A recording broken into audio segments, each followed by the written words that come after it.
No, I'm probably a lot calmer. Mhm. Wait, who's the person who said, "Baby, you can drive my car"? Or what's the band? Do you know? Uh, where's my phone? I'll have a look. Thanks. Because I think "Drive My Car" is a reference. It's a reference to a different song than what I think of when I think "Drive My Car." Yeah. They're referencing a Beatles song. Um,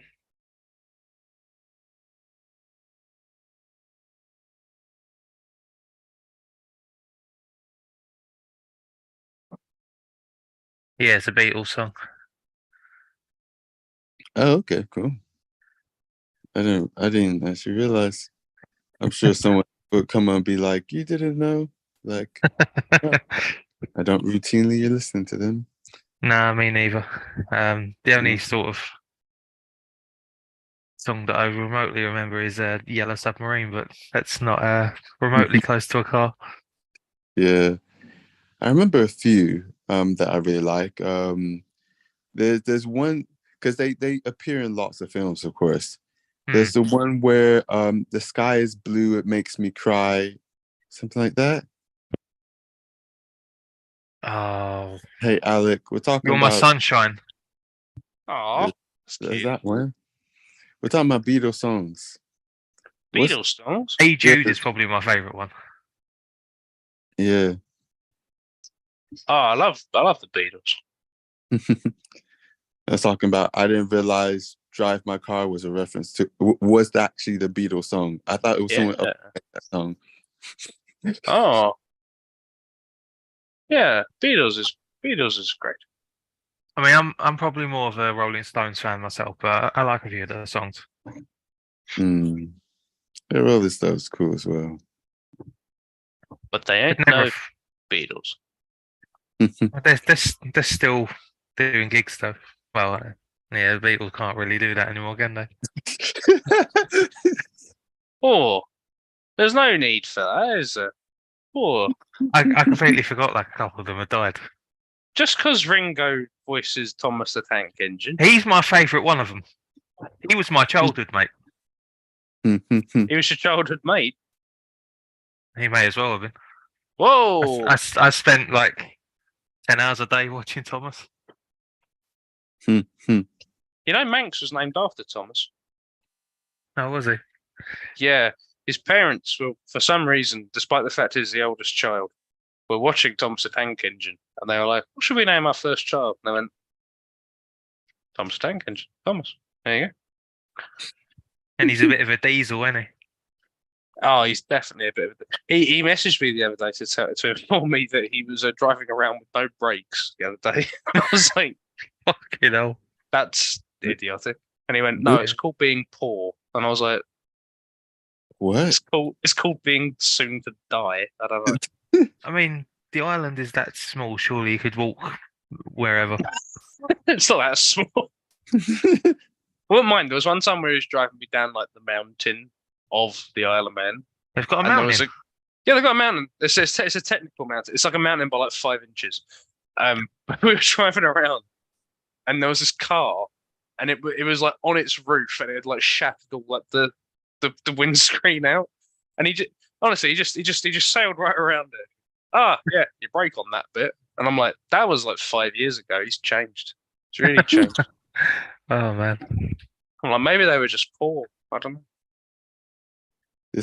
sounds like that whole conversation just reminded me so much of some lines in the film Bullet Train. Have either of you seen it? Pat, have you I seen it? I Yeah, haven't, but there's a I love it. 100% chance that Pat has. Yeah, Yeah. you know what scene I'm talking about, Pat, Um, or multiple scenes. The character who the keeps Thomas ones. Yeah, yeah. yeah, he keeps there's a character who keeps comparing people to characters in Thomas the Tank Engine. And it's just like, yeah, you're Thomas, you're real diesel. And at one point, and I was just like, This feels really strange. Actually familiar.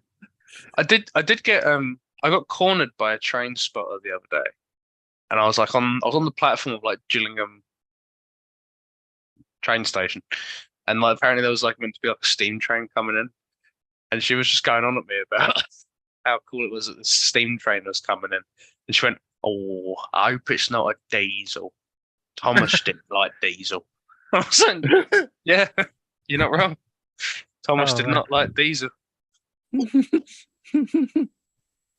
And then she found another train spotter, and they just kept talking to each other about all these trains that were coming in, and I was just like, "What is happening? Can I escape?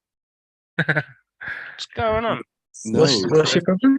just join in and listen and appreciate the appreciation for trains. You can't just join into a train spotting conversation. You Like- can't. No, I can't go. I like the bit when they go chugga chugga chugga chugga chugga chugga chugga. No, you could be like, "Oh, do you know what the model is?" Or you can just listen and be like, "Oh, I never I don't know.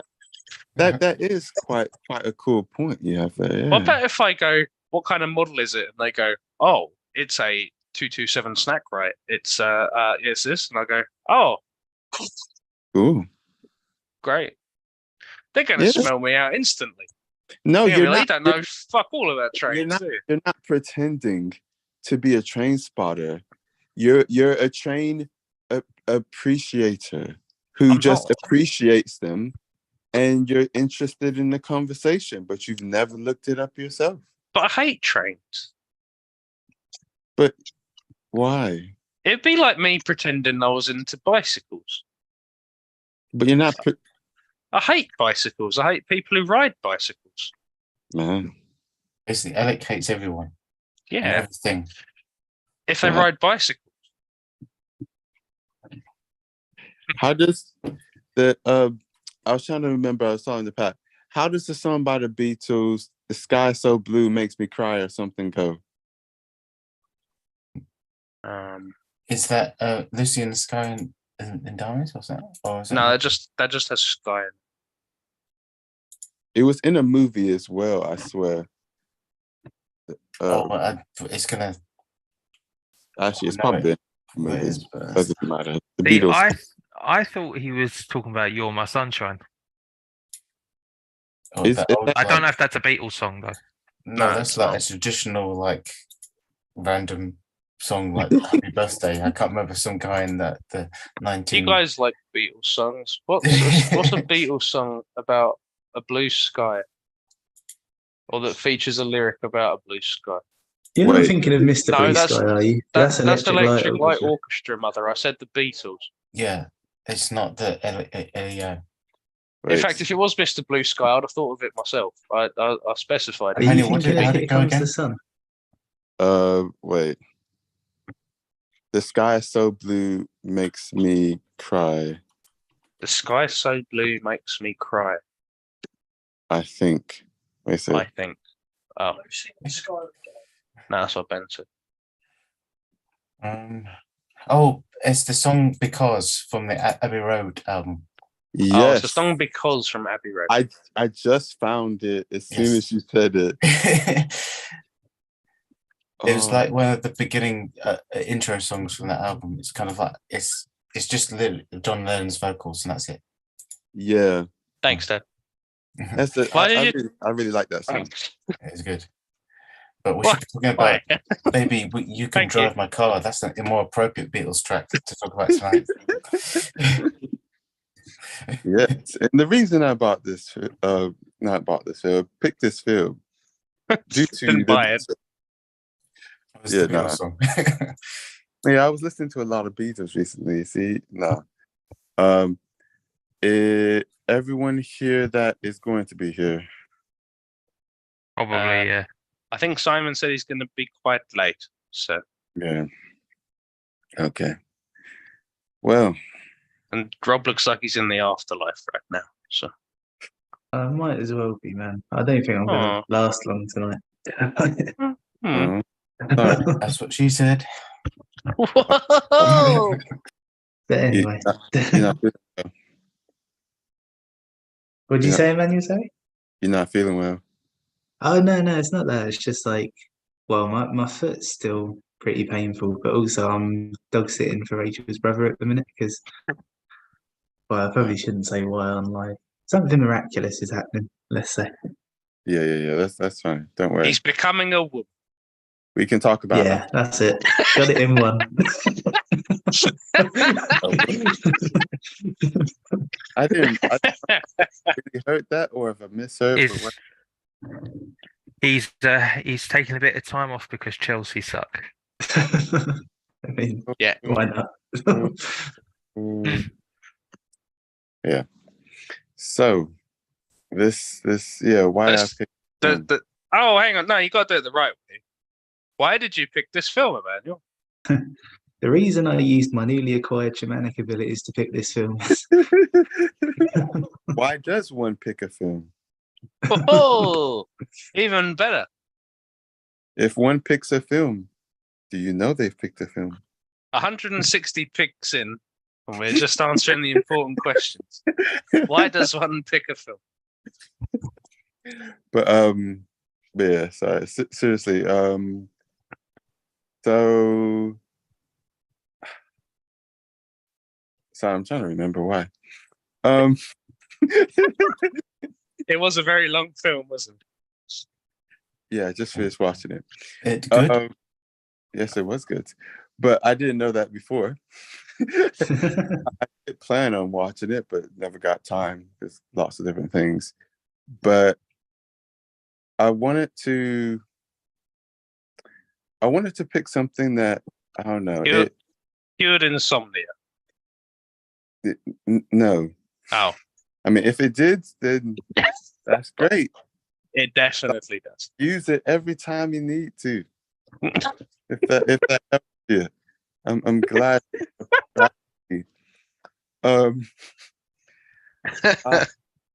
Like I was thinking of different films to pick, and I wanted to pick something that it had some kind of deep element to it, or element to make you think or whatnot. And when Mubi is like sending me emails all the time, and one of them was Drive My Car, and I was just like, oh yeah, that film I never got around to watching that I saw advertised here or there, saw Picture House was showing it at the time and whatnot, like a year ago, 2 years ago, 2 years ago. I think last year it came out here, but I think it debuted at Cannes the year before last. Yeah. 2021 is when I remember seeing the posters.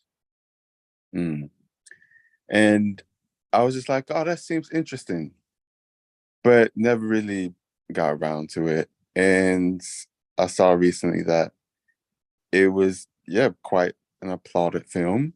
I was like, you know what? I planned on seeing it. It's been quite applauded. Why not? I'll pick this film. I was considering other things, but I was like, you know what? I'll pick this. And yes, that's pretty much why. I might as well make my opening statement, right? Yeah, go for it, man. I really liked it. That's Ben's opening statement. That's not yours. Maybe not for this film though. Yeah. I would say kind of like what someone said in the script in the film. Someone said in the film about how the director and his wife Otto, they would include lots of small things in their scripts and in writing throughout. There were a lot of little things that I appreciated throughout the film and kept me going. And I was waiting for it to like get boring. But the more I got into the film, the more I was gripped to it. I think the only time I was kind of like more coasting would probably be like the first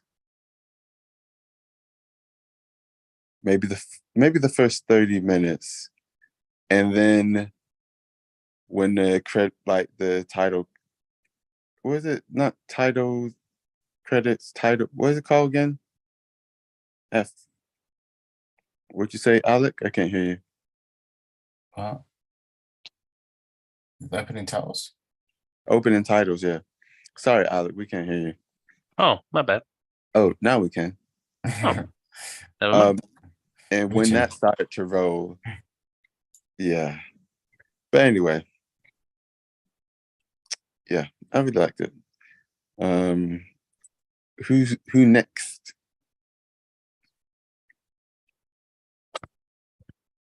I'm happy to go. Mm. I think this film is really, really well crafted. Mm. I think there's a lot of good character stuff in this. I think honestly, I think everything is so like perfectly crafted toward showing like this character study and everything. There's a lot of themes that are like well executed. Mm. There's like it's really really subtle in certain things, but like I think there's like a really interesting sort of psychology going on with it, and I need to just preface this like with saying I think this film is fucking boring. I can't physically watch it in one go. Like, it absolutely demolishes me every single time. I can't handle it. But like I think that there's some fantastic writing like craft going on. Because like I still have that thing where I come away from it and I go like, what was the thing with that bit?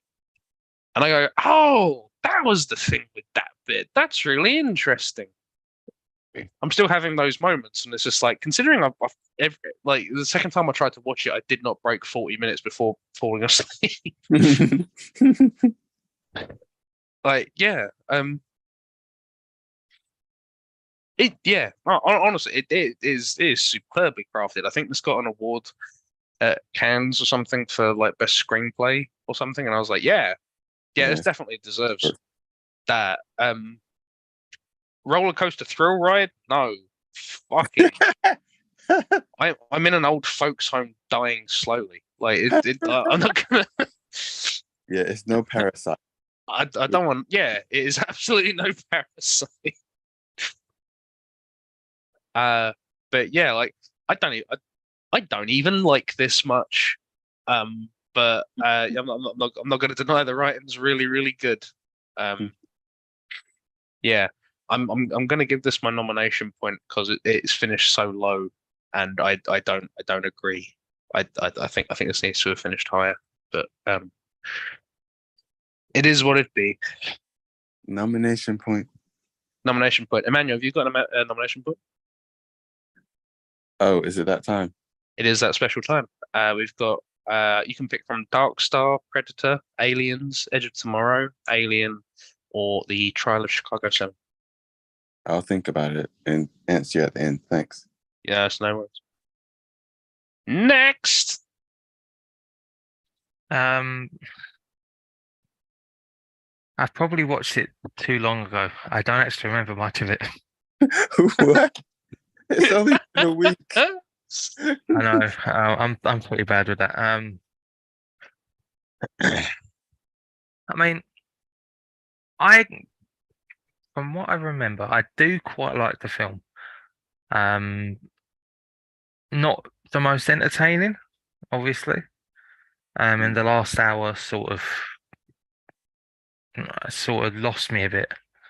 But like the first 2 hours is like really well built up. Like from like the first half hour, I was like, fucking hell, this woman's just jumping on like several different blokes, and all it is like it felt like softcore porn for a little while. Every scene Oh. was Like it seemed like every other scene was a sex scene. I was like, Jesus Christ, is this what we're gonna have for 3 hours? Then and then she had a brain aneurysm. So I was like, well, that's halted it in the tracks. I thought this was softcore porn, and then she had a brain aneurysm. Not quite. But then after that, it's sort of the story sort of built on itself quite well. Just following the husband around, like how he's dealing with her death, how he's dealing with the fact that he walked in on his wife having sex with someone he's actually going to hire for a play. Mhm. So yeah, I quite liked how they dealt with the characters. I'd actually wouldn't say it was a boring film for me. Like it was definitely interesting. But it's probably something I'd have to watch again at another point, especially for the last hour, because I felt like the last hour sort of lost me. I Say that again. think the last hour I got a little bit lost in the last hour. Mm. Like from that moment where the bloke is in the back of the car hearing a story about, or hearing one of his wife's stories, but from a different outlook, or a different sort of version of the same story. And then it's sort of went I don't know, I sort of just got lost then afterwards. But no, it was a good pick. Mm. Yeah, I echo Pat on that one. This is a good pick. Thank you. There wasn't Why'd enough you- aliens in it though. No, not enough star beasts. Not enough. What? Aliens. Star beasts. Yeah, none at all. Go on then, Ben. Why'd you fucking hate it? It not good. No, it was. Oh! It was a good film. I think it's one of those films that like I just, for more aesthetic reasons and more like personal reasons, why I didn't like it. Even though I think the acting is like superb, the cinematography is superb, which I mentioned before. It's just like beautifully well made and shot, and the pacing, even though it is slow as hell, it is kind of interesting in that regard because of how like I think the best way to describe it is literally like a car journey. Like you're going from A to B, and you're experiencing like the life of a character going from one place to another, and it does a really good job with that. Like one thing about the acting I did find was a bit weird at first, but then actually by the end of the film you kind of understand it a bit more, because you kind of think the main character is just kind of sullen and depressed, and like there's not much to his face or his emotions, and it's just constantly a one note, one blank canvas of a man. And but obviously the film goes on, you realize why, and you kind of like things, all the little pieces come together, and then he has his emotional breakdown at the end, and you just realize, oh wait, this is the reason why he is the way he is. So I appreciate that level of nuance there, because I think an actor like, I can't remember his name, forgive me, but he did a really good job of like conveying and like how he went through this like traumatic experience and how he dealt with it, and he just wanted to just do his job and continue as much as he could, and then he was told he couldn't do it, so he had to figure out other ways to go around it. It was very realistic. I think the problem why I couldn't gravitate with it is because it was, even though the script was really well written, it was dense, and then very much of it was kind of like all in the dialogue, and everything was so like, it was what's the word, there's a lot of subtext, which is great. But at the same time, there is so much you have to do, a lot of heavy lifting with. You have to kind of get in the mind of these characters and kind of go on the journey with them. Yep. I think what I would have liked to improve the experience for me is that it kind of what it missed was like it needed like a really good soundtrack, a score. And I don't mean like a Guardians of the Galaxy kind of like just random pop songs here and there, just not even a John Williams or Hans Zimmer soundtrack, but like a Trent Reznor, Atticus Ross type soundtrack, just like constant mood and atmosphere. It didn't really have any atmosphere for me. And I think that was my criticism. It just felt a bit empty. Are you saying that this wouldn't work as a mini series? No, because I think it's too long and too like not much happens. But if it had like a bit more of like maybe window dressing is the wrong word, but it kind of does need something like that just to kind of like embellish it a bit more. To kind of Would the lack of soundtrack yeah, possibly be purposeful? maybe. I mean everything has a reason, and I'm sure like the director, there was a reason why he's like, I'm not going to use any music until the end credits, because I do like the end credits, like modern jazz kind of like mood it's going for, and if it had that sort of style all the way through, I think I would personally been intrigued in it. And What about the music that is played throughout the film? Yeah, because there is music. There is music present. yeah, there is. It's just not enough, in my opinion. There's a lot of empty spaces and a lot of kind of like diegetic sound of just like the dialogue, and it just it uses that as to tell the story. It's just how the characters speak. And see the reason for it, but there wasn't enough of the actual original score, and not enough of it like jumped out. That's my reasoning for my low enjoyment. Mm. But I can't like knock any of like the technical reasons of why it's so good, because it is. The more you think about the story, the more clever it is. It's just it does take a long while to get going, and it does take a lot of patience. But it is a good film. You hit on a lot of key things that are very key. I was talking to Camilla about a few of these things about Japanese culture. And yes, the director or the this is coming from a Japanese background. And I don't know if it's mainly made for a Japanese audience, but all of those things like you hit at or you like touch on are like key things for them. It's like the whole thing about the subtext, about how important in their culture it is to read between the lines, read the indirect communication, the body language, and know what they're saying without them having to actually say it. Sometimes it can have more comical situations, like how in the film when they were basically like, oh, he's already agreed to have this driver. Okay, you ready to go? Let's have a test drive. But he's just like, he hasn't actually agreed.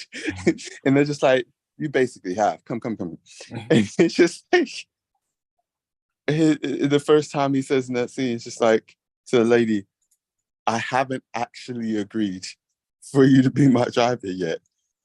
But it's just so assumed, and it's so like, well, you haven't said no, and you're moving like this, and you're acting like this. You basically have said yes. Okay, cool. Let's go. Backstory to that, kind of like just how integral it is, like all of that kind of subtext, indirect communication, body language. There was I don't know if anyone knows about this, but there was an incident quite a few years ago, many years ago, where in the Japanese pilots in the airline, there was a crash, and they were investigating why the crash happened. And the co-pilot and pilot, sometimes a lot of people are so resistant against direct communication, even when to us it might seem like, well, that's just the obvious thing. And in the situation, the co-pilot thought, oh, this is obviously what he wants me to do, and did something. but the pilot at no point said exactly what he wanted, and the co-pilot never asked exactly what is it do you want, and due to that the plane crashed.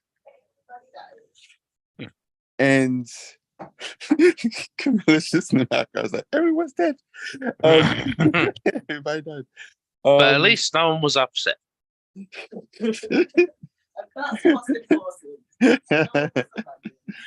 Oh man. And after that, the kind of Japanese aviation, it was just like, no, we have to enforce that all pilots in this kind of situation and people on airlines and whatnot have to use direct communication, or we have to put them on some training just to enforce how important it is that in certain situations it's actually deemed necessary, even if you grew up in a way where it felt the opposite. And what? One moment. What is it?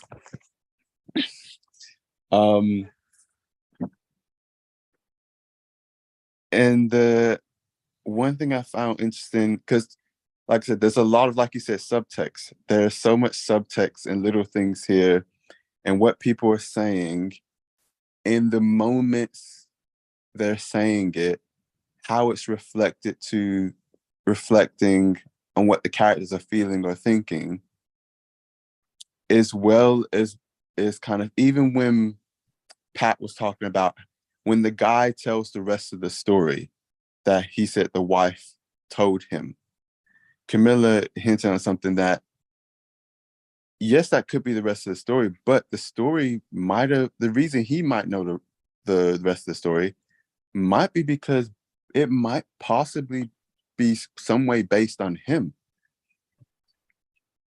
Mhm. And that whole kind of revelation of like, when the police come, he was waiting for the moment where he can say into the security camera, I killed that man. That was me. He looked so calm because he was waiting for that moment. And there's different things throughout the film that just like you said, it's written in such a way, it reflects in multiple levels of what's going on and the people's feelings.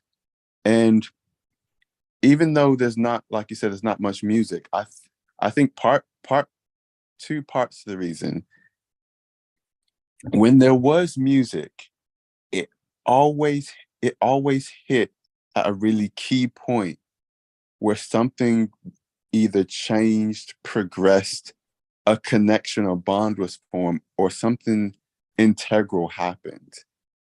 And it's just like every time like something like that happened, that music hit, and it was almost like cathartic of like, yeah, this is the moment. We're just in that moment and we're kind of letting this play while kind of going over what just happens. And when there's not music,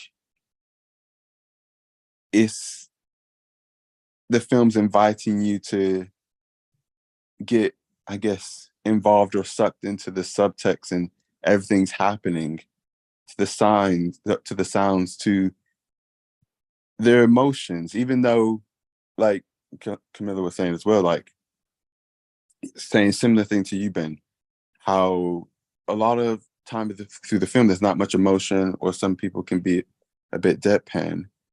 And if you look at it from like a Japanese perspective, they're showing normal level of emotion. It's just that small, but that's might be what would be expected over there. And it's an interesting one because it's a film that it doesn't feel like it caters to an audience outside of Japan. And there's so many things about it that are very much Japanese and are very much, okay, a Japanese person would expect this. So we're and obviously the director's Japanese, so he's going to do certain things. Or I think the Japanese anyway. So he's gonna do certain, Turns out he's a white guy. but so we're gonna do certain things, and that was one of the things that kept me going. There was so many kind of micro expressions and emotions going on, and I was going, wait, that look he just did, that look they just did. And then, of course, me being me, I'd rewind it 10 seconds just to be like, yeah.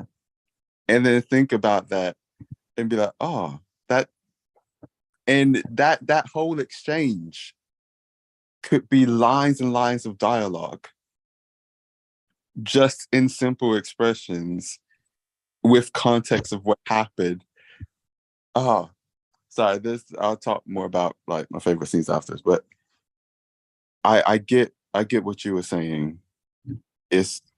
I think it's not necessarily an easy watch if it's not gripping you. And I get what you were saying, Alec, with it being putting you to sleep. This is the trouble. I don't want to like misrepresent it or anything like that.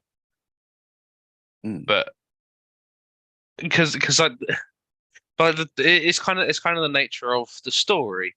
It's about a guy who's going around going like, my wife has died, but there's no high five. My wife. And like it's just him dealing with it, and you don't get kind of the depth of his bereavement, and you don't get the depth of his grief, and you don't get the depth of his like just a sense of continuation with just a little footnote. You have to kind of be there with him. Yeah. And you have to be there in that car. You have to be there listening to the recording of his wife's voice. You have to be there throughout with like this absolute stranger driving you around in a place that's genuinely supposed to be your own. You're supposed to be there with him while he's casting someone he knows like fucked his wife in a role that he is known for, and you kind of have to be with him. You kind of have to be with him in that emptiness. Yeah. And there's so many shots of there's so many shots that just linger. And there's so many shots that I just still, and there's so many shots that just go like, his life is so empty, and this repetition is kind of all he's got. He's just going through the motions. He's just kind of staying alive right now, and we're showing you everything in the frame, but like essentially this is lifeless. My TV has this thing where if I leave it on standby too long, it will pick up like a Microsoft like wallpaper. And I turned it on, and I genuinely kind of went, no, I said turn off the wallpaper, and then I was like, no, this is a shot from the film. Fuck.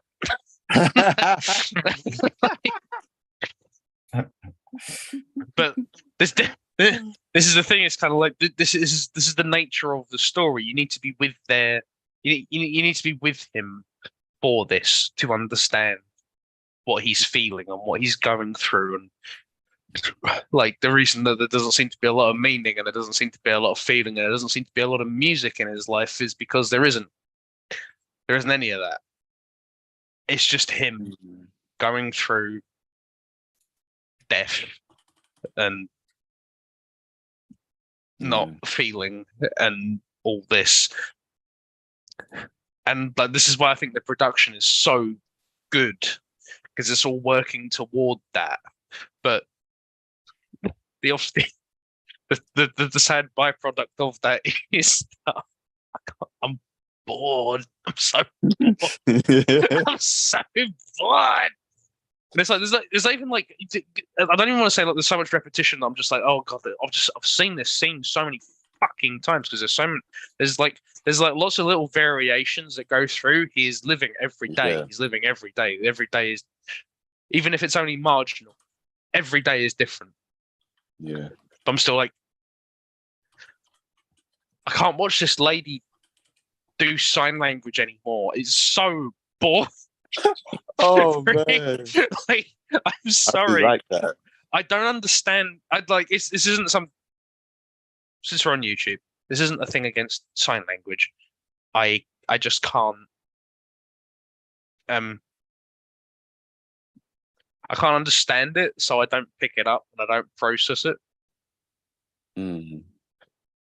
Vanya has entered the waiting room. Oh, I'll yeah, I just need admit to it. change my Fucking- name. I really like the That's sign it, language. because I can't understand it. I can't process it, so I'm like, oh, I don't understand. I'm just not picking up any information. So that whole last scene where she's doing it on stage, I'm like, Yeah, I'm sorry, this is so. This is you're doing what you've been doing the whole film, where all like the lines from the play are all contributing to, or they're all like relevant to what this guy's going through. Hmm. yeah. I was gonna say about the But- Vanya play after you, Alec. Of course, Of course. no, you're fucking no. I was gonna say like watching her do the sign language and knowing that it's relevant to everything. Like, yeah. No, I get it. I'm so fucking bored watching you do this, and this, and this, and this. And I know there's so much more nuance to sign language than this, but that's all I'm seeing. I'm just seeing you do hands because I can't understand what it is. And I'm not trying to say I'm bigoted. It's what my point. I think the scene is longer than it should have been. The scene is very much longer than it should have been. I Yeah. don't think it was, but that's just my. I I do want to amend my statement. The scene is exactly as long as it should be. That scene just goes on quite a lot longer than I can kind of keep hold of it. Sorry. Yeah, I was going to say the whole Vanya sequence of the play within a play in a sense. I think because I had no familiarity of what that stage play is or was, I just knew it by name. I was like, oh, this is what it is. Okay. I think I didn't have much connection to it. So maybe if I was kind of like more kind of like familiar with it, like we were a Shakespeare play or something, I'd be more like invested. But maybe that was the whole point of using something that isn't quite as well known, because it has the themes and the thematic relevance to the story this whole film was based around. So I thought, well, like maybe I'd probably get more into it if I was more interested in what the source material was, for example. And on that note, I think another thing that I felt was a bit lacking in this film, but whether or not it needed it is another story and another reason. There is hardly any humor. And in some ways that can be a good thing, but I felt in this film, because it was 3 hours long, I think it needed a little bit more humor or just a little bit more like moments of levity, because it's so overbearing and so dull. I mean, I won't say it was so unrelenting and dull like Old Boy was, but Old Boy had a lot of incident and a lot of stakes that were considerably raised throughout the film, because it's like this grimness just being thrown at you, and how bad can it get? It can get worse. It can get worse. It just continuously doubles the stakes and doubles everything.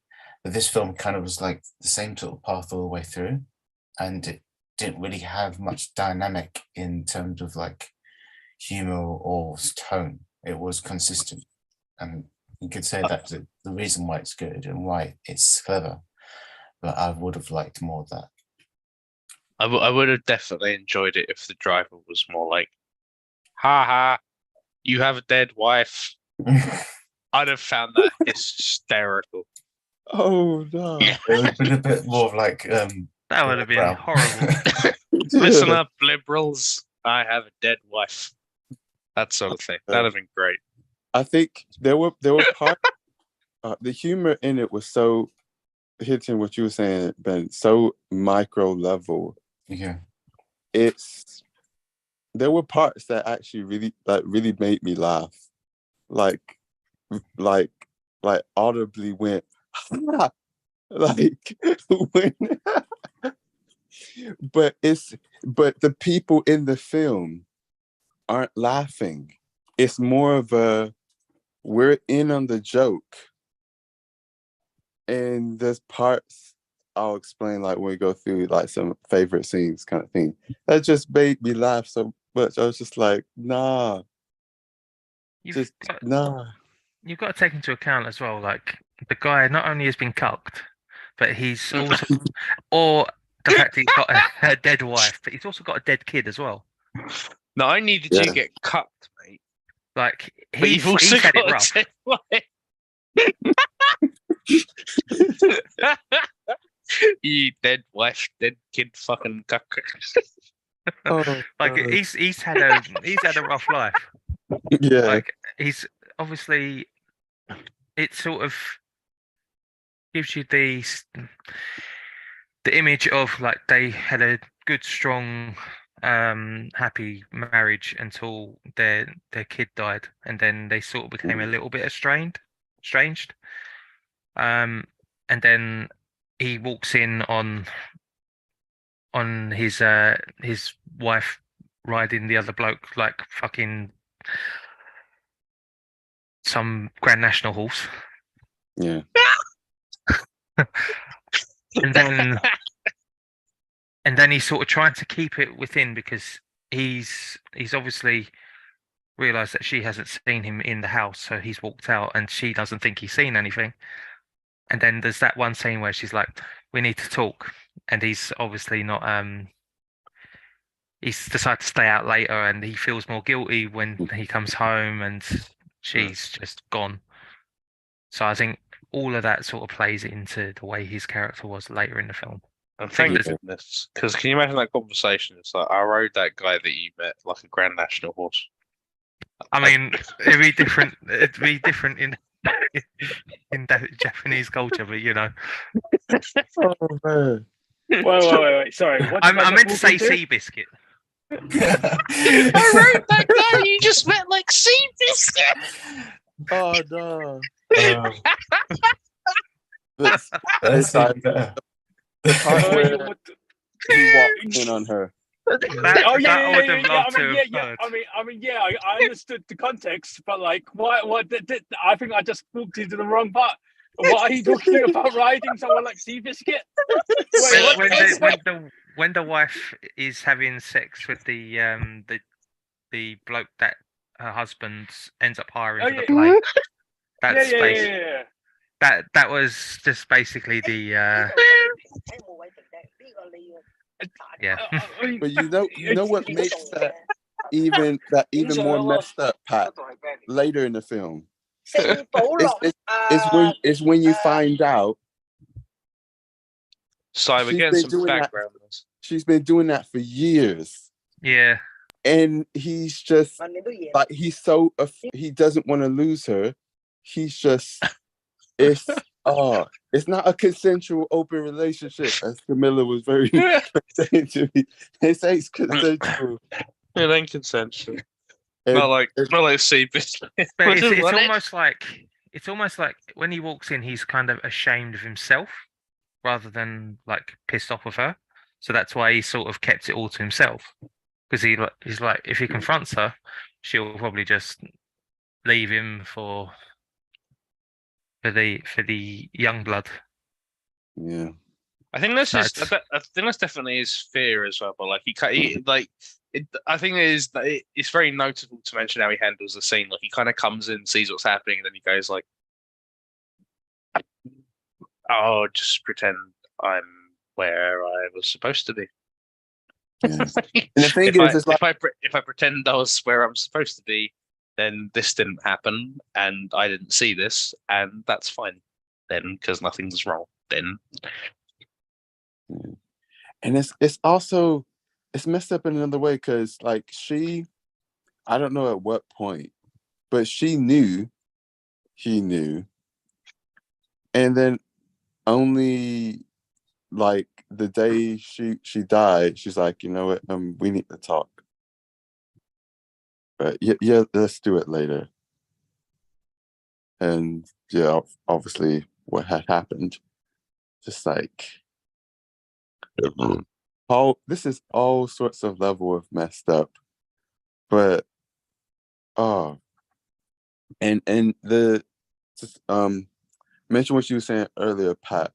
When the guy says the story that he said the wife told him, it wasn't a different version. It was just a more complete version. Like it wasn't completely finished, but he knew more of the story past the point that the husband did.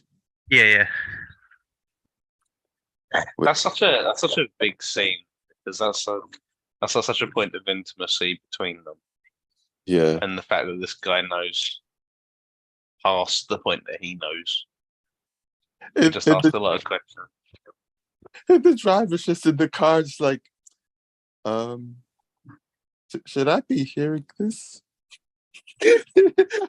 I think it's also cool that like because you have like this because she's obviously polyamorous. But like, yeah, she sat in Like- front. Like, not only is he been cucked, but he's been like explained even further, like how deep he's been cucked. I think what's nice is sort of like the driver doesn't like judge him or anything like that. Yeah. Like she's kind of Mhm. beyond that sort of thing. But yeah, like you're absolutely right. She should have mentioned like the whole polyamory thing beforehand. But it's like I don't think the film is critical of him for any of that.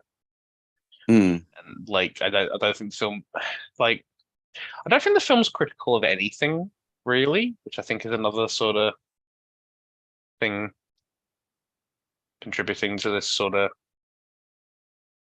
like life just kind of like the sense of life is what you kind of fit into it and stuff like that Mm. kind of theme. Yeah.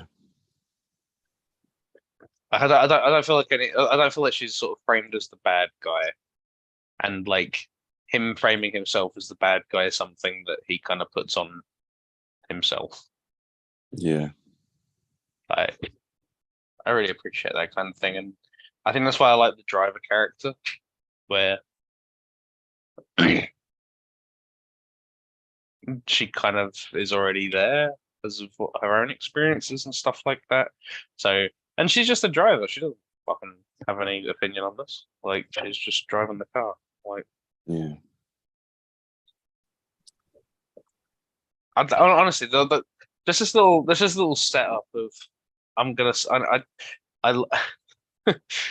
I'm an actor and I sit in my car and I listen to my dead wife reading my recording, like the recordings of the script back to me so I can learn my lines. And 2 years on after her sudden aneurysm, I'm still doing the exact same thing. Yeah. I just have to have a driver now. Which is crazy. It's like, man. There's so many layers of like fucked that is. But Yeah. like it's something that no one's willing to address, and it's something that you just kind of go like, that's just happening. It's fine. I mean, he the only time he addresses it is like you must find that creepy, don't you? She's like, no, not at all. And even though the translation is a bit strange in that place, for her it makes her feel more comfortable because it feels like not just the car, but the whole environment in that car is very well, like, not just looked after, but cared for. It's all done with genuine feeling It's not selfish. It's not abusive like what she's been through, which was messed up. I was like, what the crap? And for her, that's a comfortable environment where someone truly cares about someone else, just despite the like outstanding faults, and also really cares about this car, even though a lot of other people would be like, yeah, get a new one, like sort it out. But it's like, no, the care and attention. She's just like, you know what? It shows. And I'm fine. And the with thing that. is, if he gets a new one, he can't keep listening to the tape. Yep. Like Wait, the I thought. company. Sorry. Oh no, I was gonna say. I thought the whole point of like him not getting the new car, it's like, yeah, but it's like my wife. It's my car. It's supposed to be my wife, you know. And if I get to replace it, I have to replace like my feelings for my wife and my whole thing. And that's like that was fucked in its own right, because like what's happening to him, it was like, no, I'm driving my car because it's my car. But obviously the context is obviously no, it's my wife. I'm riding it like Seabiscuit, right? So it's like, you know, it's like this is supposed to belong to me. I don't, because like even at the beginning he was like, I don't want a chauffeur. I can drive my own damn car. But it's like, Yeah. we can't do it because it's for insurance reasons. You have to let someone else in, and it's like, Account- oh right, because he has to let someone else in, like move on in his life as well. But it's like, oh, good context there. There's like good subtext. Oh, sorry, not context, subtext there. Subtext. And I was like, that was quite interesting to see. So I was like, oh yeah, that was very. I think that was quite clever writing. I think did Rob beforehand ask me why I didn't like the story, right? Because like he said why my story score was low. It's just like I don't like the story because I think it's just too depressing. It's a fucking depressing story. I didn't like it. It's just like my enjoyment score and my story score is hand in hand. It's like, damn, this is fucks. Why did you choose this actually? Because I was busy. I didn't hear. Why did you choose this? You said just this is a film you've watched before, or you've not watched this film before? Oh damn. Okay. How many? Sorry. How many points do you take away for depression? At least half. You take 50. You take 50% of all points if they're depressing. I mean, it's not just because it's depressing, and it's that's what starts it off. Obviously, if there's certain points that make the story like interesting, I will add back points. But it's like it didn't get back to the point where it goes. There was like, it wasn't like how to explain it. It got certain points like added to it, like the mute guy. The mute woman, her husband being like the like show director, and there was like interesting story twist there. I was like, oh, that was interesting. But then afterwards, you had like the young guy that the wife cheated on, and it was like then afterwards, like he went to jail because he killed the guy who took the photograph. I was like, I feel like that's a bit stupid. I was like, no, it's like little, it's not like it's not. I gave essentially. I took off half, and I was adding points and taking them away, but it was like, no, still only like 50%, man. I can't really. This is a slog because it's 3 hours long. I didn't have much time. I didn't have much sleep, and I was like, man, this is rough to get through, man. Look at that. Well, like the thing is, I think this sort of sets a bit of an interesting principle, really, because I could find Edge of Tomorrow a bit depressing, quite depressing, actually. I wouldn't take half off for If depressing. there's a contrivance, you know you're going to take over for half. Well, this is why I go by contrivance, because I can I can measure a contrivance, but I can't measure by the level it depressed me. Because if I just go by a story being depressing, I can't take a whole 5 points off. Because if that's what it's going for, if it's trying to tell a story about depression, and it's trying to tell a story about bereavement, and it's trying to tell a story about feeling empty after a spouse dies, I feel like you kind of hamstring a point there. Okay. I maybe it's because I watched it once and didn't give it like the second go through, right? But for now, the story score stays at the 5. Maybe if I watch it again, I go, I get what they're going for. But this is only for the story, right? My enjoyment is still 5 because that's a preference. I still don't like the story because it's depressing. But maybe I'll give the story score a bit more points after I watch it again. But that's like afterwards, I just feel like marking the story down for doing what it's trying to do. I'm telling you, I'll watch it again another time, but it's when I have more time, to be honest. It's completely fine. You score it what you want. But I think scoring a depressing story down for being depressing is sort of like going like, oh, I'm gonna score Rambo down because there was a lot of deaths in it. Like, okay, fine. My next choice for the next round is going to be Requiem for a Dream. Then fuck it, I'll make everyone fucking sad. no. Oh, Everyone's going to be sad. Are you Everyone's happy gonna now, be Alec? fucked up. I've never seen it, so let's do it. Oh, It's- fuck it's- me. it's fucking I haven't seen it either, but I know how depressing it is. It's really Oh, you have it. Well, that's all right because I'll give it a 5 because it's That's depressing fine. anyway. It's a great Okay, as film. long as you It's messed up. too messed up, man. Jesus. All right, but but to be honest, I will give this one a proper watch when I'm less tired, and I will go, all right, I see what it's going for. I honestly, it's the thing that happened with like After Sun for me. I just had like no time to watch it properly, and it just like fuck it. So, but for currently now, it's what it is. But I'll probably give it a higher story score later. And that's But right. We'll do that later. If you have genuine problems with like the story and stuff, like whatever, score it what you like. But I don't know if it deserves 5 points off for depressing. I mean, it's the thing of like, oh yeah, that's what I'm saying. I'll watch it later to give it like a proper like go, Yeah. and I'll probably go. Actually no, I was being a bit harsh. Probably could rise it, but we'll see. But again, that's me being super sleepy and not like how it is. That's You know fair. what? all right. Yeah, I- okay. To answer why I picked it as well, I was saying earlier, shortened version. It was on my list of things to watch since when it came out, like 1-2 years ago. But I never got around to it. I saw it advertised many places, and I saw that like when Mubi was sending me emails about it, that it had got a lot of awards, and it was also nominated for best picture the year after Parasite, but it didn't win it. It won the best international film instead. But I was like, you know what? Why not? Let's go pick this film. I think it'll be like, I wanted some kind of film that had some kind of, I guess, deeper thought to it or whatnot. And people were saying it was really good. So I was like, let me pick this. So that's why I did not know. Pretty much, I didn't know anything about this film. Going in. That is fair. Like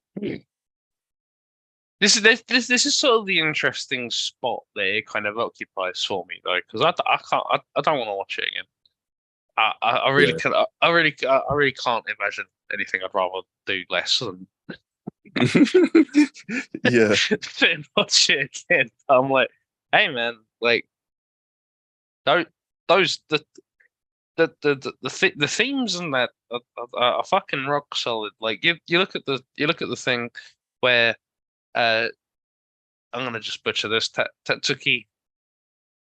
Tadasuki. Yeah, but yeah, don't worry. What you just said, yeah, that Yeah. guy when he's retelling. Douchebag. Yeah, just call him douchebag. Okay, douchebag when he's telling the story back to protagonist. You kind of go. I was kind of looking at it, and it was like, why does the lamprey girl?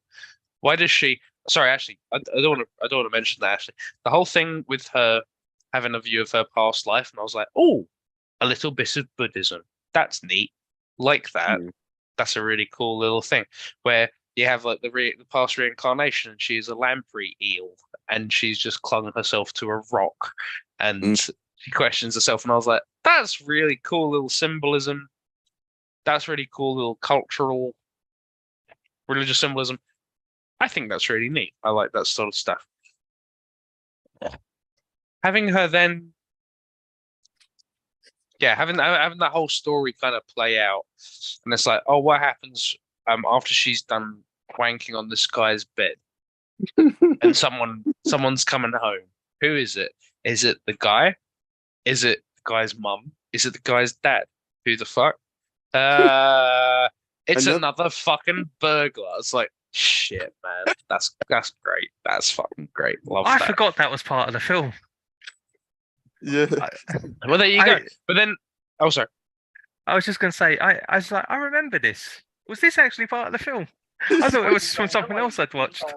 Nah, man, he goes on like YouTube and checks out a lamprey video afterwards when she says the story the first time, and I fucking cracks up laughing at that because I was like, yeah, I used to be a lamprey, and he was like, oh, okay, and he goes and checks out a video on YouTube, and it's like, what the fuck is a lamprey? Why am I watching this? It's like he was watching a documentary. It's like, is there a reason why? I think there's context there. I just can't remember. I just cracked up because he was just like, okay, that's something weird to search after post, not clarity, but like. I thought it was just like a really neat little detail thing, but like excuse me. Shit, that really derailed. But you have yeah, that thing though. You have that thing though, where like you have, because like that was something that I really really liked. That was something that I didn't entirely understand the first time I watched it, but like as that first scene plays out, I was like, I recognize this. I recognize what's happening here. They're workshopping a little scene together. I think that's really neat. And the reason that I realized this was because it's something that me and Ed do. It's something where obviously she doesn't get an aneurysm at the end, but like we can't, and obviously it doesn't. Anyway, but I will talk through scenes with her, and I will talk through like my ideas with her, and we'll sit there, and I will put ideas forward, and she'll go, I don't know if this makes sense, and I'll go, oh, okay, well, this is here and this is there, and we'll just talk through these scenes, and I'll go like, I recognize this entirely for what it is already because we do this. If you're a creative person, I'm a creative. If you do this kind of thing, you kind of involve your partner. Yeah. Because they like hearing it and they like feeding it back to you, and you like hearing the feedback and stuff like that. And so you have like this kind of little trampoline kind of thing, and that's really really neat. Yeah. And then when you don't have that trampoline kind of feedback, what happens? It's like you get stuck and you're just kind of throwing yourself into the ether, and you don't hear a lot back, and you don't know what you're doing. You just only have yourself to trust on. And it's like you don't get a lot of echo. Yeah. And that's why you don't get a lot of. I think that's why you don't get a lot of sound that's in the film. I find that really interesting. Anyway, sorry. Oh Go no, on. so carry on. Great Oh. point. Thank you. When you hear from douchebag and he knows more of the story than you do, it's like, I think he's doing the same exact thing, that he is angry at himself for doing the whole story. He's like, I'm angry that I didn't react more. And when he hears that this guy knows more of the story, he's fucking livid. But he's got to keep it back. Yeah. He's got to understand. He's got to understand more.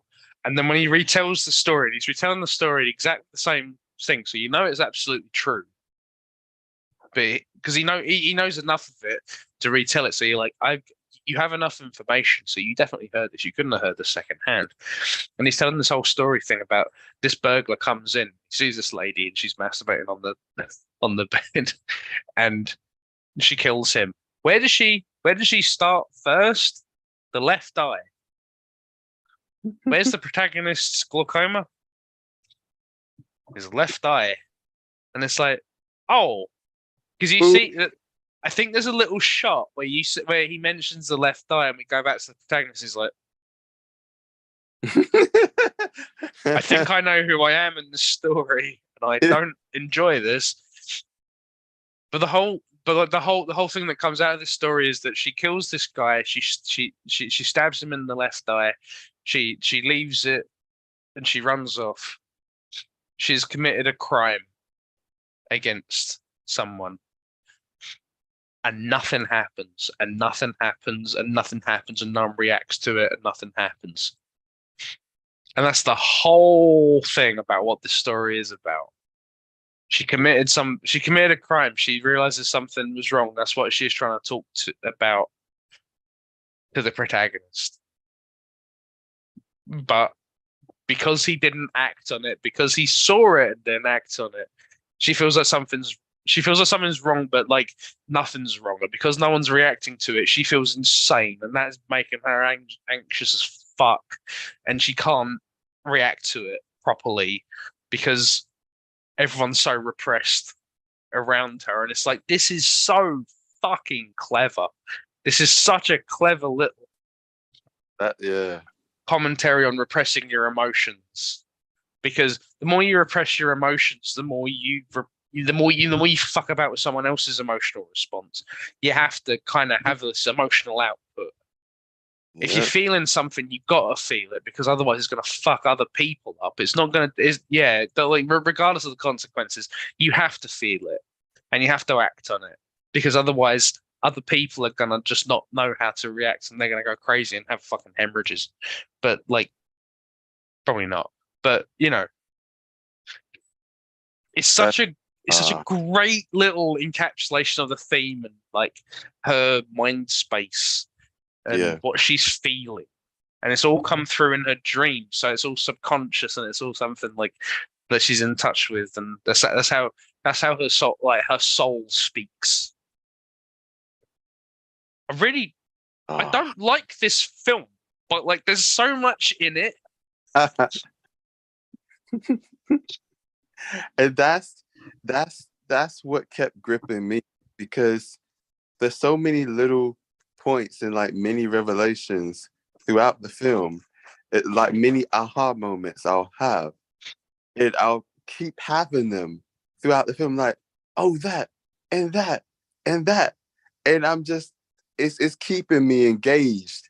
The film's forcing me to like get closer to it on a deeper level and figure out what it's saying and what's happening.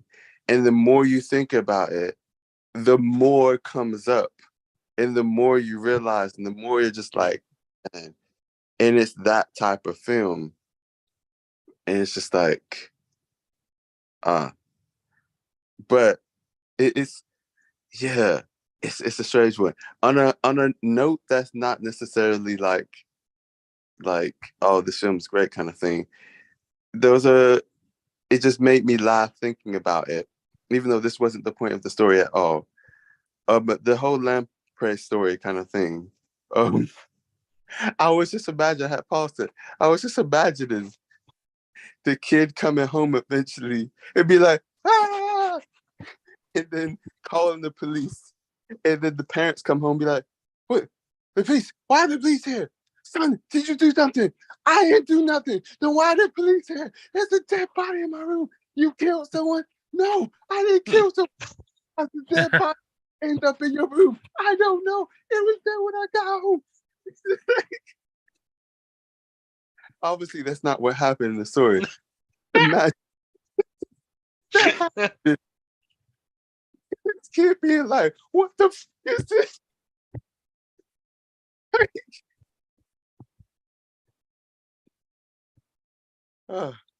Anyway, that wild imagination. but random. But it did make me laugh. But it at the same time, Camilla was just like, man, this is messed up. Because I was retelling some of the story because she wasn't watching it properly. Because she was just like, I'm not watching this sad film. Sorry, I need something that makes me a bit more happier right now. I said, that's fine. And when I was telling her like, the Lamprey story, she's like, that character's messed up. She's got some issues. She's like, she's just a stalker. That's it's just simple. She's a stalker that's got issues. But then you get into things like with the driver going like, your wife loved you. She also liked fucking other men, and that doesn't seem like a big contradiction to me. And like, what I don't know what comes out of that conversation is that he misses her, and he just wants to talk to her again. yeah, And he doesn't really, none of that's his priority. About like, he doesn't care like who she's fucked or whatever. What's important is that they have that connection back again. And it's like, yeah, there isn't really a contradiction with that. A lot of people wrap that up. A lot of people wrap up being intimate with, like, I don't know, just being beholden to each other entirely. And it's like, I don't know. I think it's nice that that's like, you know, obviously it doesn't work for everybody, but like I appreciate that there's something that's kind of voiced here, where the guy's just like, I don't. It's not something that's even something he brings up. He just wants to see her again. yeah. And that main kind of point, I that she's like, you need to stop chalking certain things up to mystery, and that, like I said, maybe you just weren't accepting her entirely. Like Maybe she just wanted a lot of dicking, and you didn't have 27 dicks. She wanted to tell another story. Yeah, maybe she needed another 27 dicks, and she wanted to tell a different story about someone. Like, you know. Yeah, that itself was kind of a cathartic, kind of like that. Yeah, like where that emotion ends. What I would say about the play, because of course the play is in the original book as well. It's a bit more fleshed out, obviously, in the film. The story is only like 40 pages, and he takes bits and pieces as well from two other stories that the same writer has written in that kind of collection of short stories.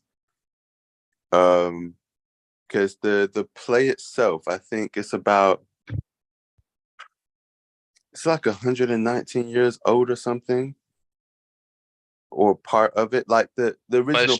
Chekhov?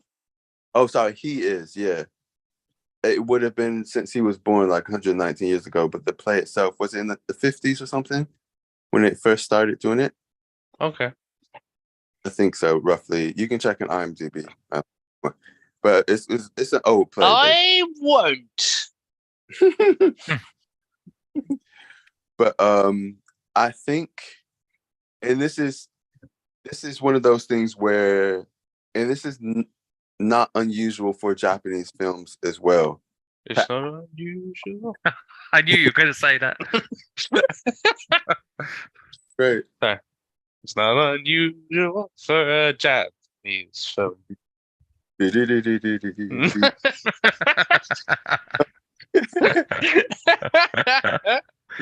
Oh man. Sorry. No, that's all right. But yeah, it's very common for a Japanese film to ask a lot of their audience, or to leave the audience with questions, or to not explain a lot of things and to just show a lot of things through indirect, obviously, communication and subtext.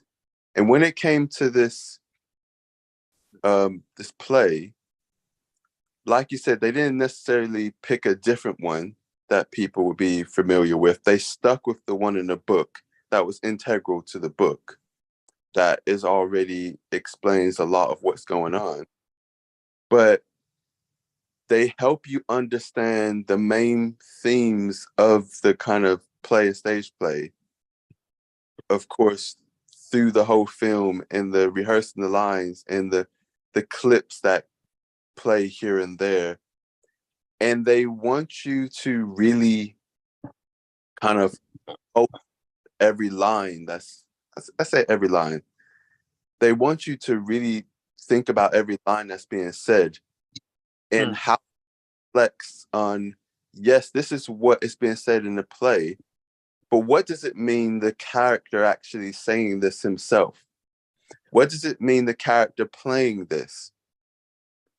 In parts where the characters then talk, the director's talking to the douchebag saying how, yeah, I can't do it anymore. Like it brings out a part of you that is horrible. When he's saying he's miserable, he really is miserable. And all these things that play. And the whole kind of thing about life, when they talk about like how they've been through life, how, oh, it was unremarkable, but now it's even worse in this realization. The themes, again, very Japanese. There's so many things in the theme of that play and what's going on in that play and nearing the kind of ending stage of the kind of Vanya's life are things that so many Japanese people will think about or feel. So it get a lot of like people, the director's age, or the character in the film, the director in the film, get people's that age, like in the 40s, watching this. They're probably feeling the same kind of things and thinking the same kind of things. And of course, there's going to be certain things that resonate with them much more than maybe some of us, or much more deeply because they're living through it. But even if you're not necessarily living through that exact kind of reality, they try to connect you to what the character and many people might be through that kind of repetition, through different voices and different inflections on what's being said and how it's being said, when it's being said, in what way it's being said. And yeah, even though it's a really long scene, the scene, sign language at the end, it has to be in silence to just be as, I don't know, as deep and profound as it needs to be, because there's something about the absence of sound in just the understanding of what is being felt at the end of this play, but at the end of what would be these characters' lives, but also their continuing loop until they die, which is very depressing, but it's like hammering a point home. And showing again another reason why he can't play that role anymore, that he didn't want to. It gets him to face reality a bit too close.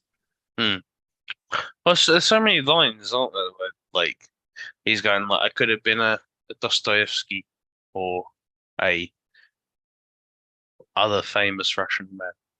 Yeah. I can't remember what the name is, but Sorry. Boris Yeltsin. But yeah, there's so many lines where he's going like, I could have been like this and I could have been that, or when he's saying about like the only loyalty that woman knows is this, and like when she start talking about loyalty in females, he just can't process it, and Yeah. he's gotta sit there and go like fuck. And like it. I think this is such a like cool little show of like what happens when you repress your emotions, because when you repress them, they just show back up. Like you don't get to kind of like just fuck them off. They will just happen. You will feel these feelings. Like, when you want to feel them, up to you, but you will feel them at some point. And if you're an actor, there you go. That's when that happens. You want to repress that shit when you're an actor. It's gonna show up on stage, mate. Like, sorry, that's just the reality of it. Like, I think I like that whole aspect where it's like you can't really, especially if you're an actor, you really can't repress it. And it's like that's why he's gone into directing. Yeah.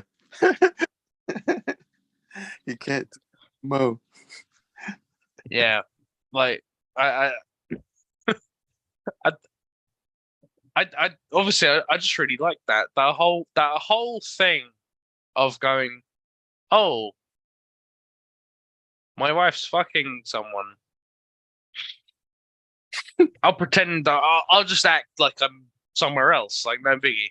And it's like, okay, what are you gonna now do for the rest of your life? And it's like, I'm gonna pretend like I'm not involved in this. I'm not gonna be an actor anymore. I'm gonna be a director. Director gets some distance from this, no problem. And it's like, no, you don't. You think you do, but you don't get distance from this. Yep. Because Never. now your main actor, the guy that you cast as the guy that you're known for, He's been arrested. he's been arrested. Wait, you're now doing that role again. But like, imagine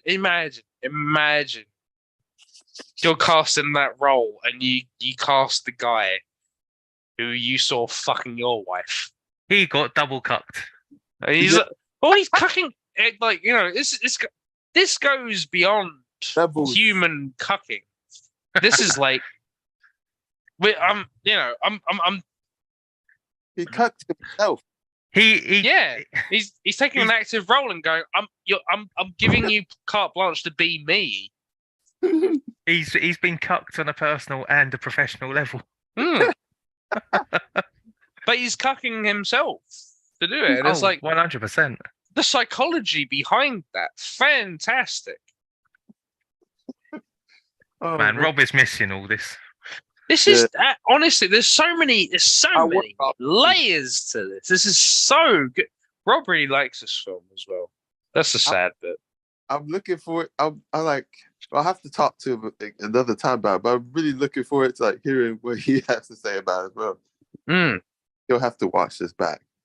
But Yeah, he thought it sucked. No, Rob really likes this film. Yeah, He- I know. When He you likes it the most. when you gave your scores, he messaged me and he said Ben's scores are an abomination. oh Well, man, Rob thought that this was going to score the highest. yeah. Yeah, I was like, Wait. man. Say that again. You cut said- out. He went. Oh, I'm sorry. Yeah, Rob mentioned this. Like, just like, oh yeah, fuck you having the top score. Fuck me having the top score. Drive My Car's gonna have the top score. And I was like, I just after watching it, I was like, I don't know how you came to that conclusion. No, it's not like a crowd pleaser, is it? Enjoyment scores are going to fuck this quite like Seabiscuit, honestly. But- and Pat's next film, Seabiscuit. I'm half tempted now, you know. Tobey Maguire is I back. I've never actually seen Seabiscuit. It's actually quite lovely. It's a We nice should- film. We should do it. I've never seen it. Right, God get damn the it. biscuits out. Double bill. Drive by car and see biscuit. Currency. Just to see people get fucking rode on. That's the only. But, I think possibly, possibly get why Rob thought so. And this is it really obviously depends on the audience and how it's receiving it. But from the point of view of a reviewer, of people who have watched a buttload of films, people who really love intellectual, like really smart writing, screenplay, who really love that. This film has heaps of it, to the point where it almost won Best Picture at the Oscars. Like, there's going to be tons of other people who felt exactly the same as Rob and were just like, this film is freaking amazing. And it got a ton of awards to prove it. And I don't like appealing to awards when Suicide Squad. what? I don't like appealing to awards when Suicide Squad won one. But It did? Oh my goodness. Which one? the shit one. The shit Suicide Really? Squad won an Oscar. What did they win an award for? It's like costume design. But- Oh, Okay, yeah, that's fair then. Nah. time was good. That has nothing to do with the film. I felt the costume design was actually pretty good for that. There have been worse films that have won best random No. effect award. That's like going. I'm trying to think. What's a film that has amazing VFX but it's a crap film? I can't think of one right There's now. quite a lot of those actually. Yeah, Yeah. I probably Tokyo like most of Gore them. Police. yeah. No. That has Um, rubbish effects. I'd say most Most Michael Bay films. blockbusters of the last 20 years. Transformers 1. Yeah, to be fair, Transformers, Michael Bay's one, that did get a lot of I think it did get one. Yeah, Shut up. it Yeah. might have done. Sorry, what did you say, Pat? I keep trying to hear what you said. I was just going to say, like, you could say most Michael Bay films. Oh, yeah. Fast and Furious, probably. and the thing is, you shake your head, but if you look at one of those films, the stuff they do in it is mad. Mhm.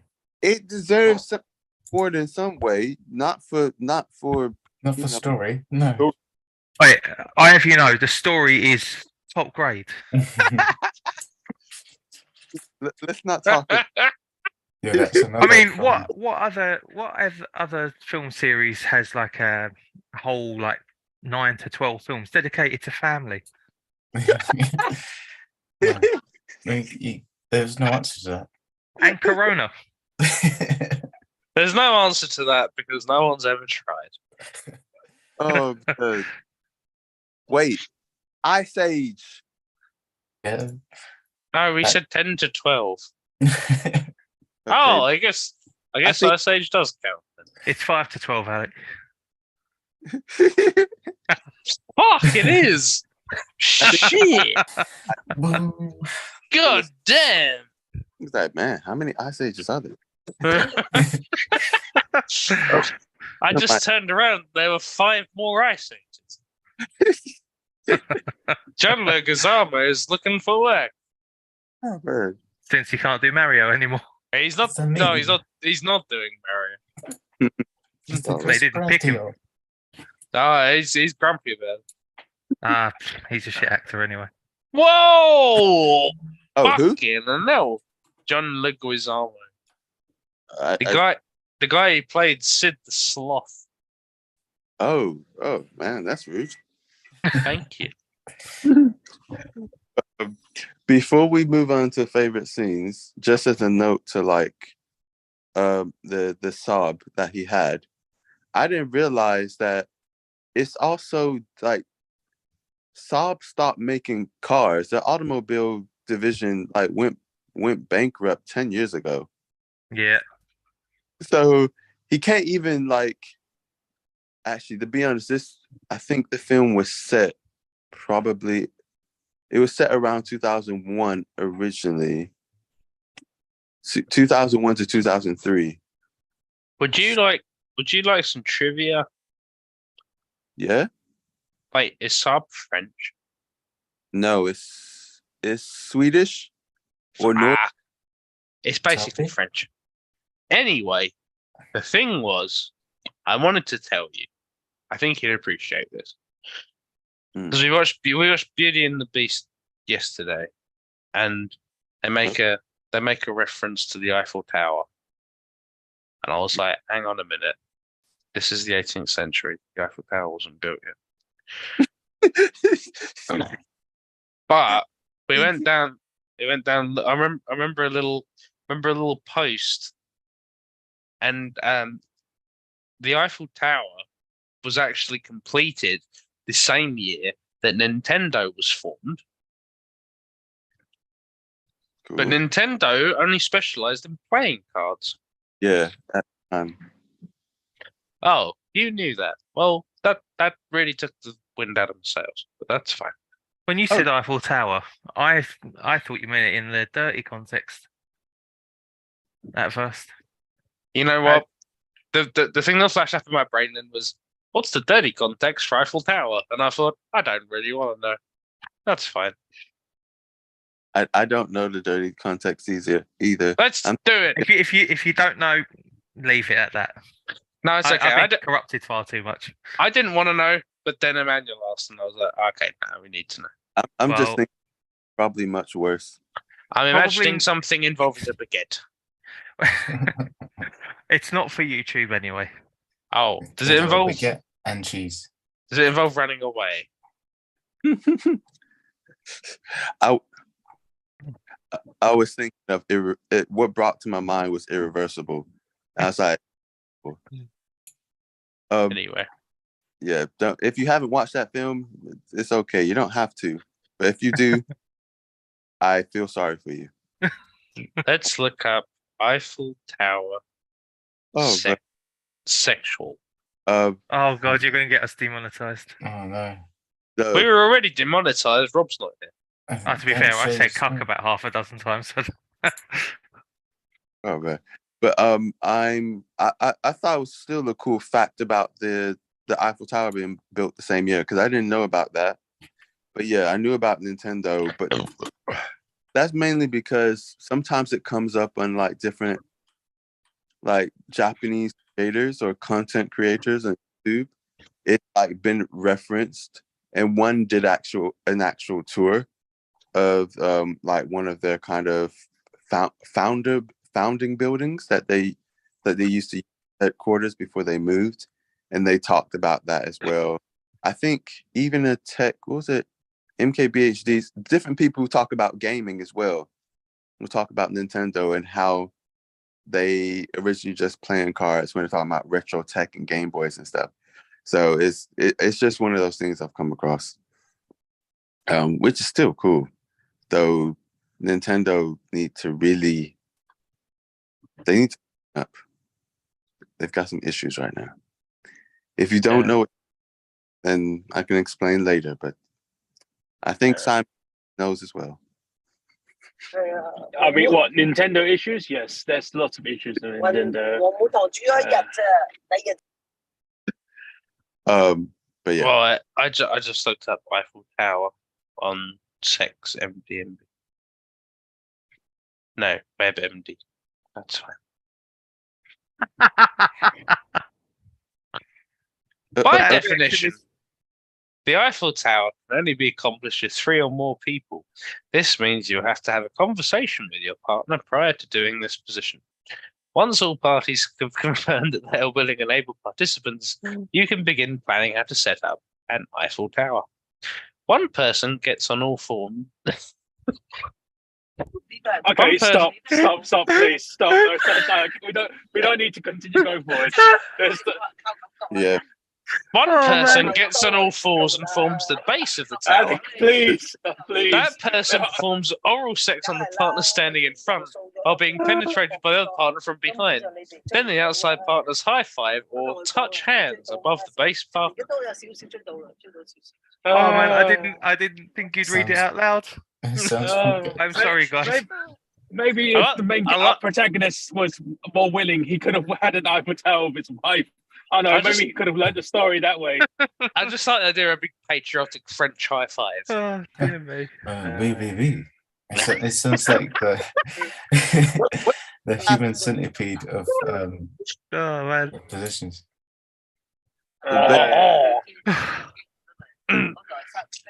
Ben, what you say? Oh, you don't want to know. It's like the human centipede of essential positions. Oh, okay. What did this have to do with the film? Yeah, why did You this know get what? to this? I don't know. I don't Patrick, know how we got onto it. Yeah. no, you started. No, you were talking about Eiffel Towers, and my mind switched to something in the gutter. Oh no, I started. Damn it, Eric. Anyway, I innocently brought up the Eiffel Tower. I do apologize. and you very not innocently steamrolled over it. Now, Sounds like- uh, Man. Anyway, so next section, you can either say favorite scenes, notable scenes you disliked the most, or like parts you were just most interested in, whatever. It's free for all. With mine, some of the stuff. So one of the moments that made me go, ah, was when they were doing the casting and they were saying, okay, these are all the people we've casted for the roles. Obviously, if you don't want to, then you can leave it and go, kind of thing. And then he was like, Vanya, Tatsuki, Tatsuki. I was just like, because it was like he was just like, you're gonna play this fucking role. If you don't like it, then leave. He was just like you're gonna do it or you're gonna go.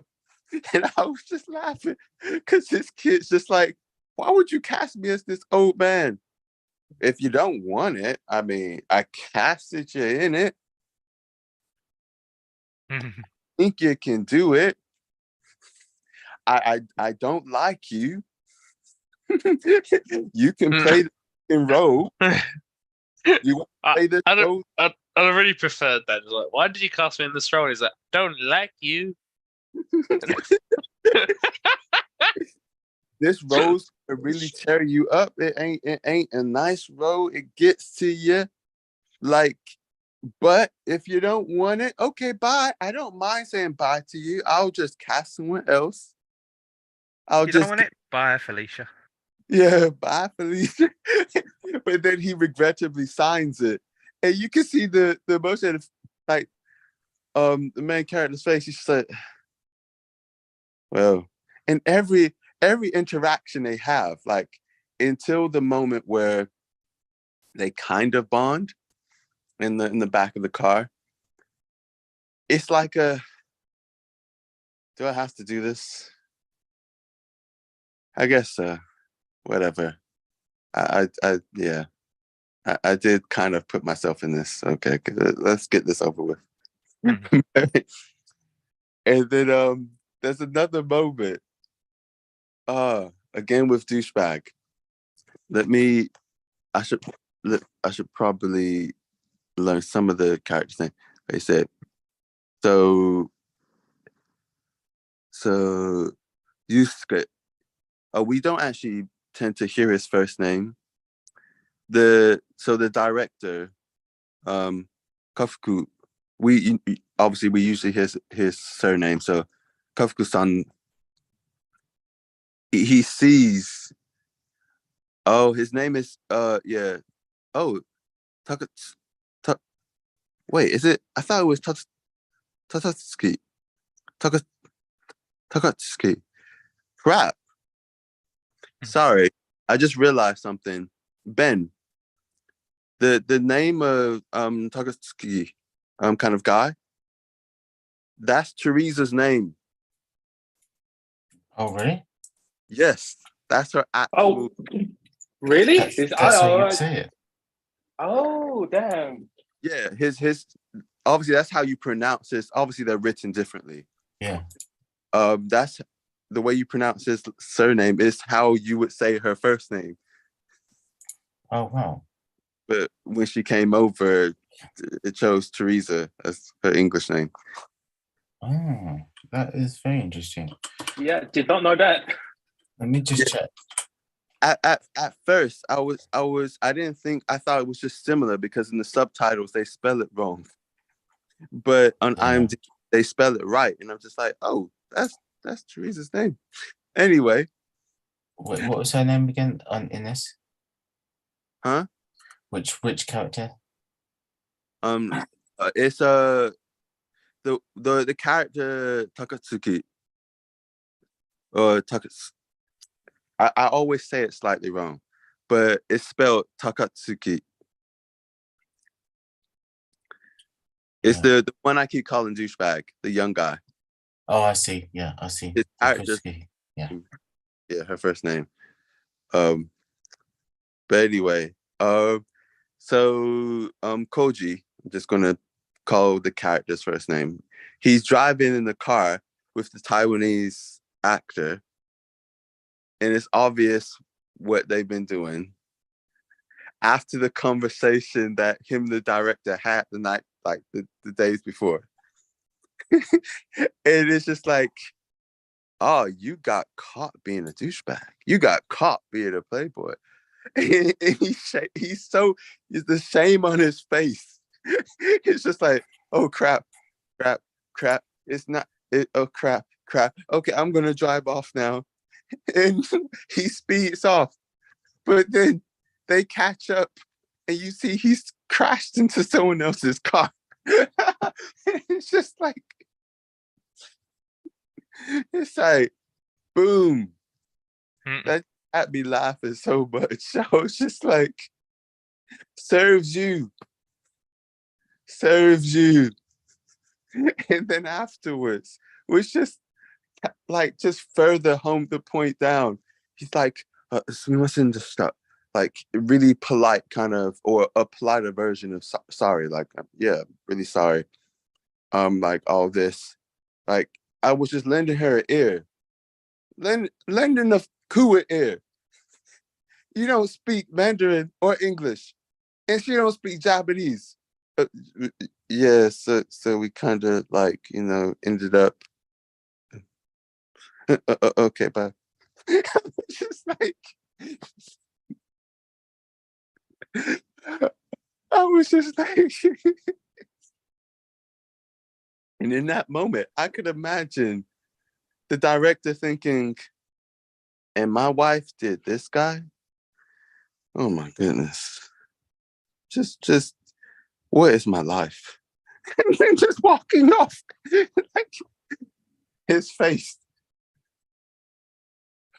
Oh, but yeah, those moments really made me laugh. But other notable moments, because I liked a lot of moments throughout this film. Oh, sorry, Alec, did you catch that? Oh, Alec, did you catch that? No. Oh man, I won't repeat all of it.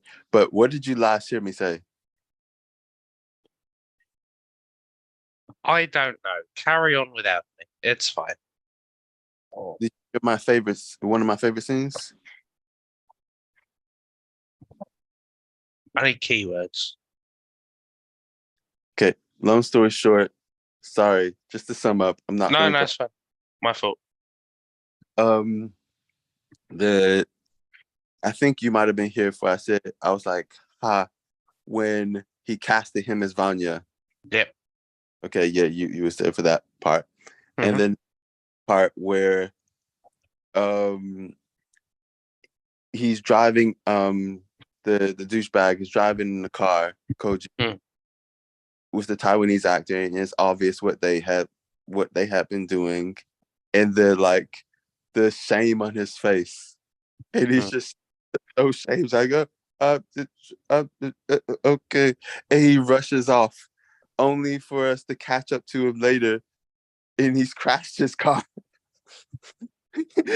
because he was rushing off. It's just like boom. Yeah, That's that's what. the first thing.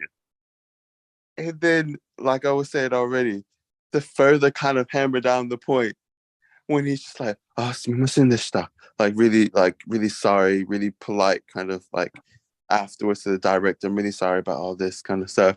He's just like, "I was just lending her an ear, lending the who an ear. You don't speak Mandarin or English, and she don't speak Japanese." Yeah, so we ended up okay. And like I was saying, I could imagine the director thinking, "And my wife did this guy. What? Why? Just what is my life right now?" That is possibly my least favorite scene. Just that bit where he does the audition, and yeah, when they do the audition and he's gonna do.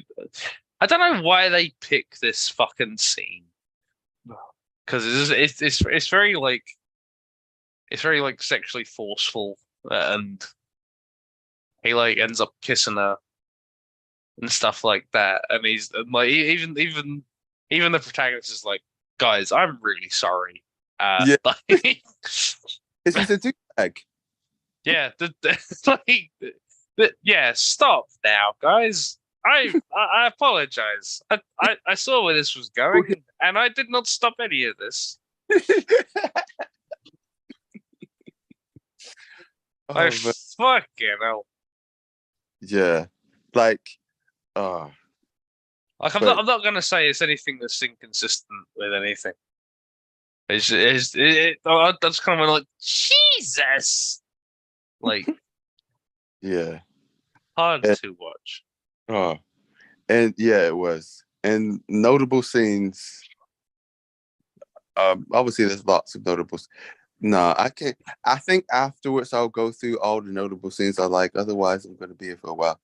Let's go through favorite scenes, and then I'll just talk about some more scenes I liked. Hmm.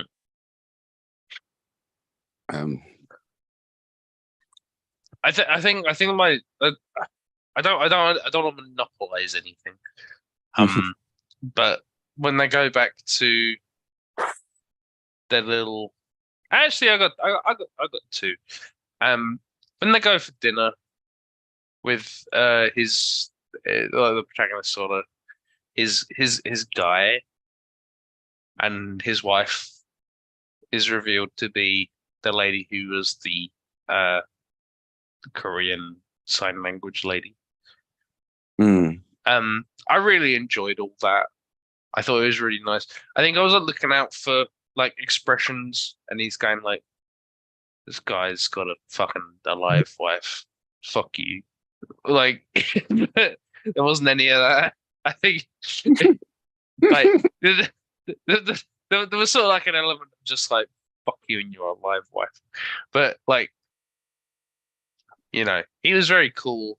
He was very respectful. It was clearly something where he was like, "Ah, fuck, this could have been me," but like, just seeing him so happy, I think is something he takes solace in, and I really appreciate that. I appreciate that scene because you kind of get people who are like from the local area, and they actually get to engage in sort of like normal life.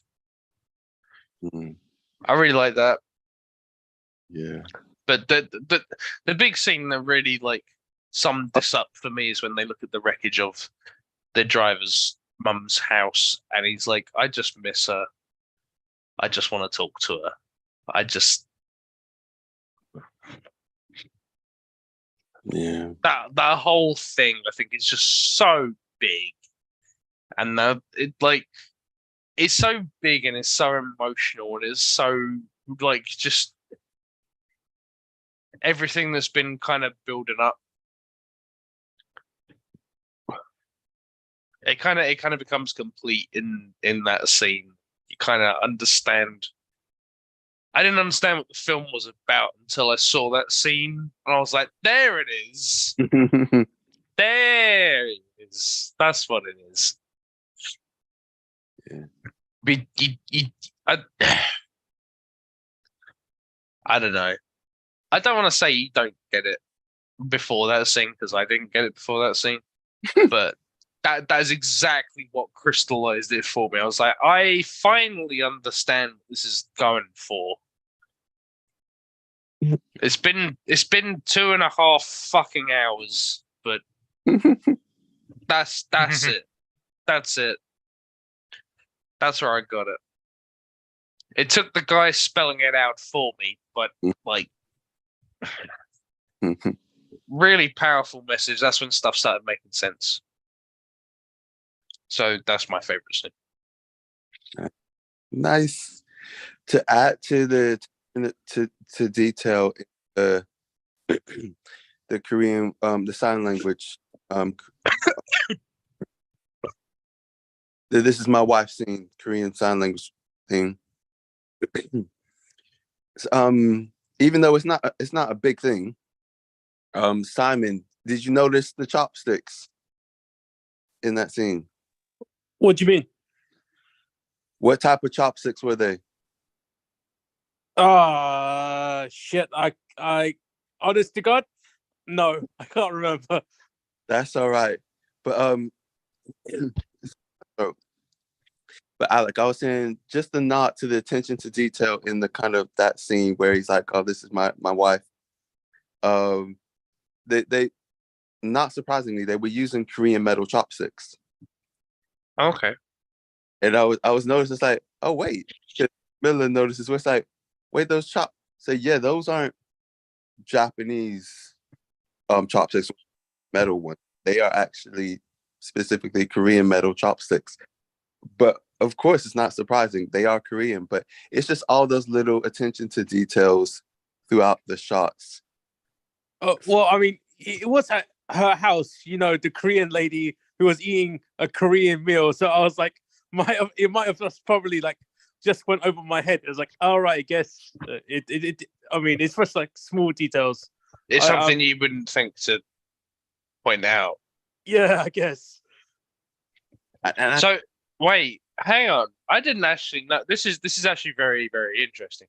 So Koreans are specialized with metal chopsticks, or Oh yeah, absolutely. It's the chopstick styles are all like Chinese chopsticks, Korean chopsticks, and Japanese chopsticks are all different. It's like they're all it's like details that no one would really care about. But it's kind of a thing like when we went to like Steak and Co. and Rob went, why is there a bumblebee or was it like a fly on my there's a fly. steak? Yeah, and there's like there's reasons for it, but it's like not anything really someone would care about unless they purposely go, I'm gonna research about this fly, and it's just like that's all. Essentially that's what it is. So Korean chopsticks are metal and Japanese chopsticks are wood, or Wood and pointed. It's like it's like more like pencil shaped. It's very hard for me to describe. give me the triangle. What's okay. What's happening? Okay, I can I'll explain it. go on. So, like Simon was saying, most Japanese chopsticks tend to be slightly shorter and more pointy. Okay. With most Korean chopsticks, not all of them, but the most popular chopsticks are longer, slightly more either squarer or flatter in metal. They do have wooden ones, but they're not as popular in Korea. And then in China, you have even longer chopsticks that that kind of, Simon, would you say they have like a space at the end of them? No, I would say it's because they're not they're long, but they have like the rounded ends. But Yeah. one end is round, the other end is kind of square, so it kind of like obligates and like really like fancy traditional chopsticks, or like the super expensive types, are like ivory, but that's like illegal to own now. So it's like, let's not go on to those topics. Man, that's cool though. It's cool, yeah. Yeah, it's just one of That's those. really cool. It's just one of those random things that, like, if I'm sure, like, obviously this director would put the attention to detail, but it's like noticing they didn't have to do that. It's just they could have just got some Japanese chopsticks or Japanese metal chopsticks or whatnot, but no, they got specifically Korean ones for the scene. Even if people aren't going to really notice it, it should be like this. And it's just nice.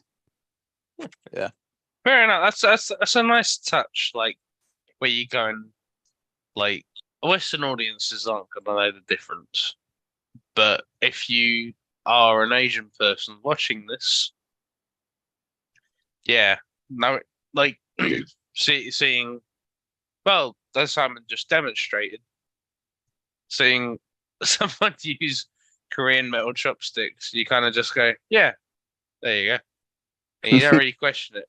And that's all part of immersion, because like it's better to kind of do that than go like, why are you Korean but using ivory fucking chopsticks? Yeah, okay, yeah, that would be actually a bit weird, but like, yeah, it's it'll be. I think the best way to explain it would be like, all right, you have like an scene in Italy, but they're eating pizza with like a knife and fork. You go, ugh, what the fuck is this shit? Why are you not just? Yeah, that looks weird, right? Yeah, Oh, So, yeah. that's But- really interesting. All right, thank you for that. Actually, I think that actually goes on to like what I would say would be my favorite scene is when they first introduced when they were doing the actual play itself of Uncle Vanya, and it was in multiple languages. Something about that fascinated me because the subtitles were like shot on like the screen on the back, right, while they're acting out. But something about it was so intriguing to see because I wanted to watch that play more than this film. I was like, I want to see the play, man. I want to actually see that play actually happen.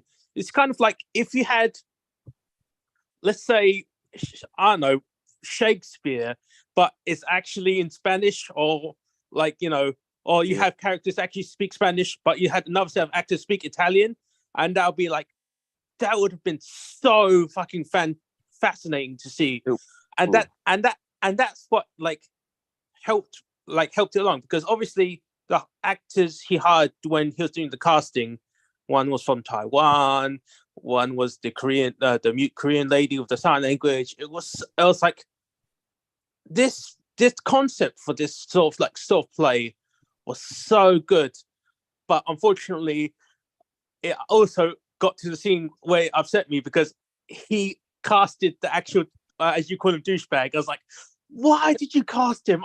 Why are you doing this to yourself? What is this self-harm, dark, depressing spiral that you're going through right now? And it's just like, fucking hell, man. What the fuck is wrong with you?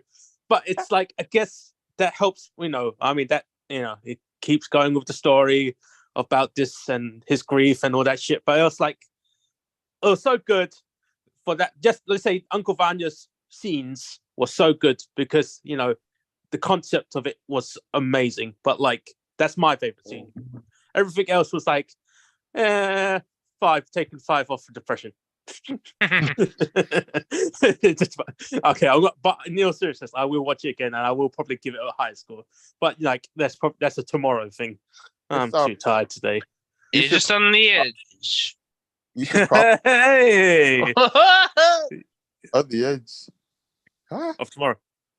No, we're actually in tomorrow.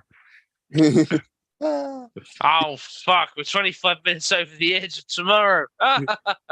What it means is Simon's going to watch it Monday. Emily Blunt is still doing those very sexy push-ups. Simon, watch this. Watch Love Explosion. Love. You- Oh no, man! I feel like You owe it I- to yourself. to watch Love Exposure. Okay. Yes. Honestly, so if you're gonna watch anything, if you're gonna back watch any of our films, you gotta make Love Exposure your first one. I need to go back and watch that myself. I defy anyone to go through our back catalogue and go, what's the most important, and not go Love Exposure. I wouldn't say it's the most important. Oh, well, I did welcome it, to be fair. Well, I mean, to be honest, if we want to talk about the most talked about film, it would be The Greatest Showman. But like, let's not go on that conversation again. Yeah, yeah, well, yeah. But I mean, like you rewatch it, but for the wrong reasons. Like, oh, yeah, you know, okay, let's not tread on that. Let's not go on that road again. Okay. In any case, what was your favorite scene, Pat? Been trying to think about this. Okay, what's your favorite scene, Ben? No. I'm gonna sort of get out. Was it when you saw the lady's bum? I'll be honest. My favorite scene was when he walked in on his wife riding Seabiscuit. What the fuck? And why is that your favorite scene? It's for me. It's not the actual act itself. It's what's actually his reaction to it. It's unconventional. Like to walk into the house to see your wife riding someone else, and just stand there, watch for a second, and then just back out the house, and then Yeah, like nothing and then it happened. sort of then cuts to him in his hotel room in a video call with his wife, and they're talking as if nothing's happened. I think that's I don't know if It's- it's necessarily well written, but I thought it was so well acted. I think it's very well written in keeping with who he is, because whereas I would walk into this situation and I'd go and do the exact same thing and check into a hotel, and she'd go, "How you doing?" And I'd go, "Yeah." And she'd go, "What?" I'd be like, "So how was Seabiscuit?" Well, I mean, like, oh no, unconventional would be him But going in and going, "Hey, do you want to do an Eiffel Tower?" That would have been unconventional. Fucking hell. but I think of it if I was in that situation, I definitely wouldn't have reacted that way. I would have picked Ah. up the nearest blunt object to me and just whacked the bloke over the head with it. That's the thing. I would do the exact same thing. I'd walk back out of the apartment, and then she'd go, "So how you doing?" And then I'd be like, "I don't need to take the piss. I absolutely need to take the piss with this one." Like, Yeah, there's lots of ways that many people would have handled it, and that's not one of them. It felt almost like as the new hotel, I'd be like, I didn't go there. Honestly, babe, I walked in on you guys just fucking bumping uglies, and I thought I'll just check into this and pretend like I'm in a different country, but I'm not. I'm just in the same country. I just felt really fucking awkward about it. it felt almost like a cowardly sort of reaction. It absolutely is a cowardly sort of reaction. Oh yeah. Yeah, but like I guess I like the way it was written, but I love the way it was acted.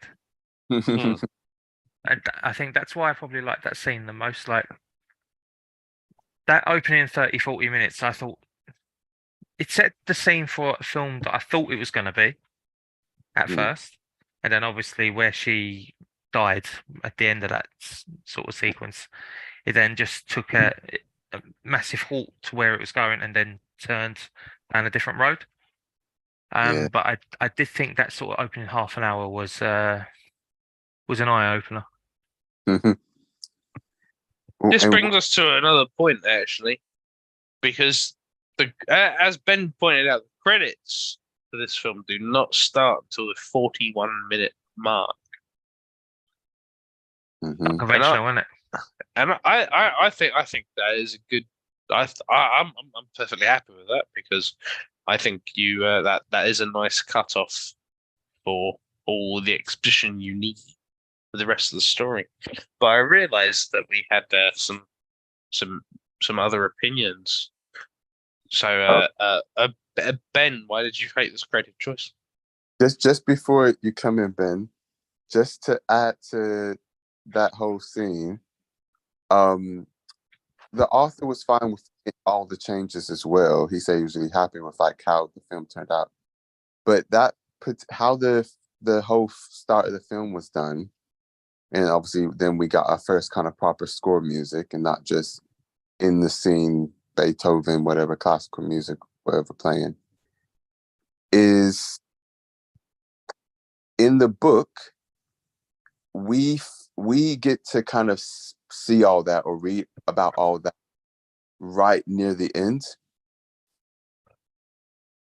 but he, instead of leaving it right near the end, he put it right at the beginning so we could be haunted by the death of the wife along with the character and go through the different emotions that like we could be feeling, the character could be feeling, as we're starting to find out more and more about this, rather than having it all loaded at the end.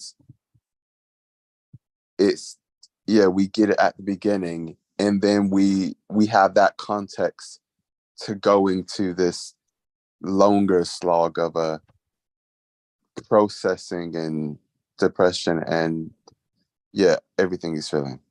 So that was good. Yeah, good. Yeah, sorry, Ben. Yeah. It okay.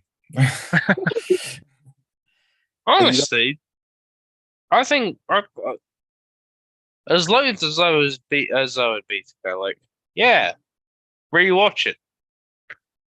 I think this deserves a lot of credit. Like, there's a lot of this subtle character stuff and themes and shit like that you know. But Ben. I don't honestly, as boring as it is, I think there's a lot of merit here. I think it's doing a lot of stuff. I think it's doing a very good job, and like, I think in terms of its portrayal of, because honestly, if you're depressed and you're bereft and you're like, you have a dead wife and you need a fucking film to kind of sympathize with, like, I think this is a fucking excellent film to. I don't have a dead wife. I don't know, but like, I feel like if you have a dead wife, this is the film for you. That's all right, Th- Alex. That's okay. That's my soundbite. If you have a dead wife, No, there you go. we don't need the soundbite. Oh, On to Ben. Yeah, it's okay if you don't have a favorite one, Ben. Like I said earlier, like you don't have a dead wife, so you probably don't like it. I suppose like what Alec mentioned and Pat mentioned are probably the most like memorable scenes. I think one of the most memorable scenes right before or maybe after the credits or just around that part, around a 30-minute point where he gets the diagnosis that he can't really drive anymore on his own because of his vision and his symptoms are worsening. And I think that sets the tone for like the rest of the film, because he has to make a choice and change his lifestyle. It's something he's used to doing, and then he can't do it anymore, so he has to like live with himself with this new way of doing the day to day. And I thought that was quite a good, powerful moment. Yeah. I'm just replying to Rob. Just like my sexy dead wife. I'll be back in a minute. Yeah. I hope she would be.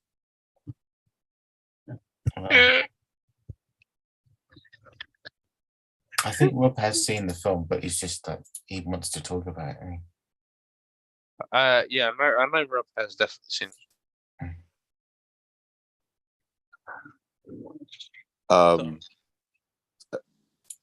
Oh, sorry, Simon, you gonna say something?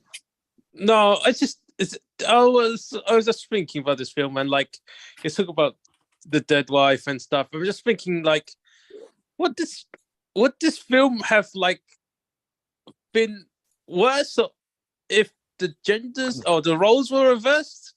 Because like if it was a lady who was having to deal with infidelity, and because it was her husband who was cheating on women, like on on How her, dare you cheat on women?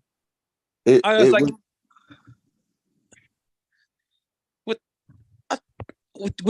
would you feel sympathy for a guy cheating on his wife? I don't know.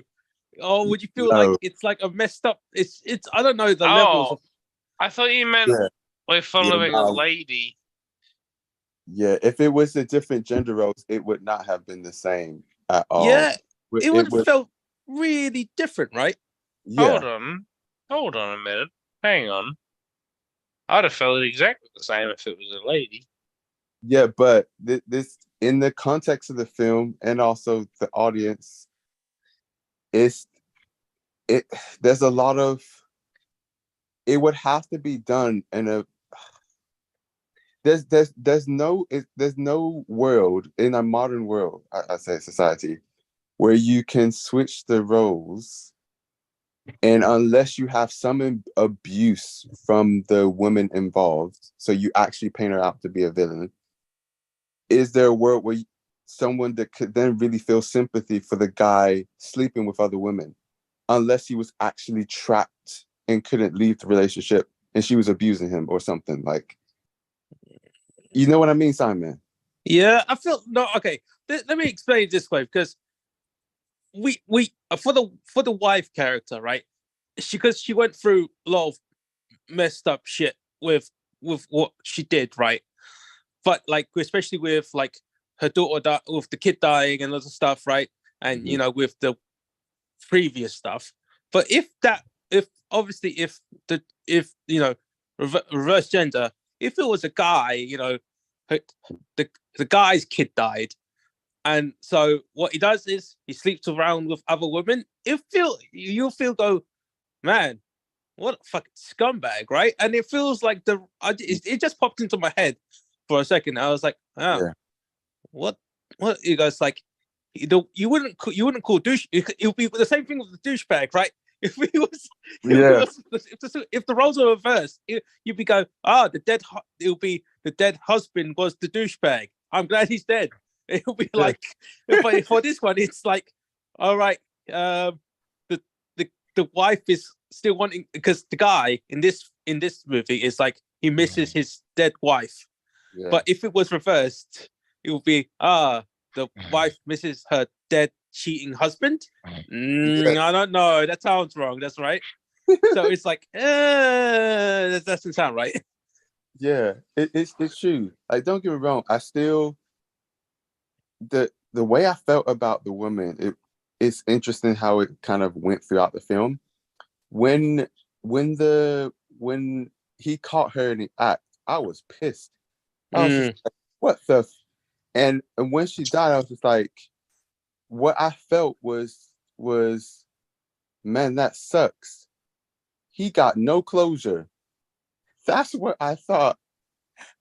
I thought, wait, he's already must be dealing with a whole lot of messed up, like, sucky emotions, and he can't even talk to her about it or complain or do anything because she unfortunately died. But then, as the film went on, What the fuck's going on? He's asleep. Alex asleep. Bless. Alec, Hmm? you're making funny noises. Yeah, sounds like me. Mute yourself. Alec, mute yourself. Oh man,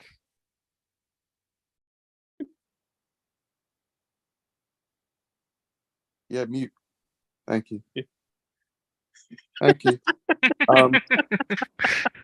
Awesome. Oh man. And then eventually I started to realize, oh wait, yes, she had her own problems, but the guy also was being quite despondent and not really connecting with her. Mm. And that was her cry for help, but he wasn't even responding to it. And just like the story, everything kept going on as normal. Mm. And she's just there continually saying to the camera, I'm doing this, I'm doing this, I'm doing this. And for years, he's just going, so how was work today? He's just like, so they're both at fault as much as each other.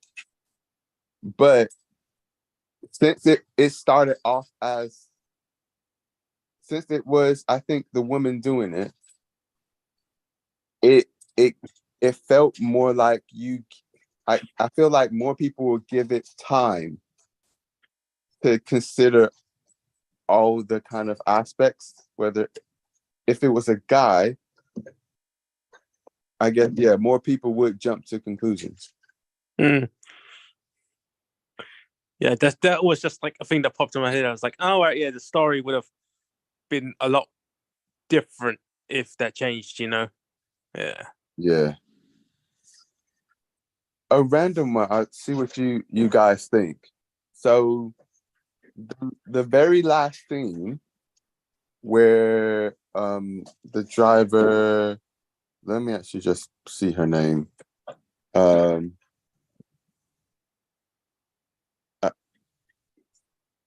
wait a sec. Oh, Misaki. So the driver Misaki, she's driving the car in Korea, and with Korean license plates. Now, I don't know if we're meant to assume she's still in Japan or she's actually gone to Korea. I know, Wait. but they don't say it. Obviously, it's just there. Sorry, what were you going to say, Simon? In Korea with Korean license plates and she flew in Japan. Well, I mean, I don't know. I feel like I see like Dutch license plates in UK, so I think it's just like going across the board. I don't know, like legally speaking, if there's a difference. True further. The reason I was saying that, Camilla, is just like, what does that mean then? Like, is it obviously she's grown her hair longer, she's gone onto a new stage of her life, she's got this dog, he gave her the car, maybe he can't even drive anymore, his glaucoma has progressed to a certain level, he can't drive anymore, so he's giving it to someone who will really care for it. But I was just thinking, has she then taken that one step forward, like further, and then just gone, you know what, moving to Korea? I mean, if it looks like she's in Korea, But it was kind of ambiguous. I mean, like, I mean, I think isn't that kind of the point that it was ambiguous? Because like, you look at the scene, the whole point of the scene is like, oh yeah, she's moved on with her life. Congratulations, round of applause. But it's like, I don't think did it matter if she moved to Korea? Yeah, it didn't matter. I was just curious what people thought.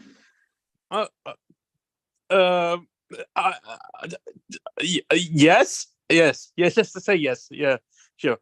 Good choice. Oh yes. no, I was just curious what people thought. It's not a yes or no answer. Oh, I found it cool, if anything. I was just like, oh, okay, cool. Like that was it. Was there any other scene I wanted to say before Ben says his film?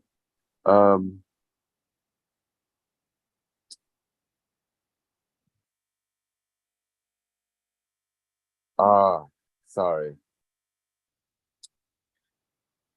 I think again, there's just lots of little things I like throughout the film.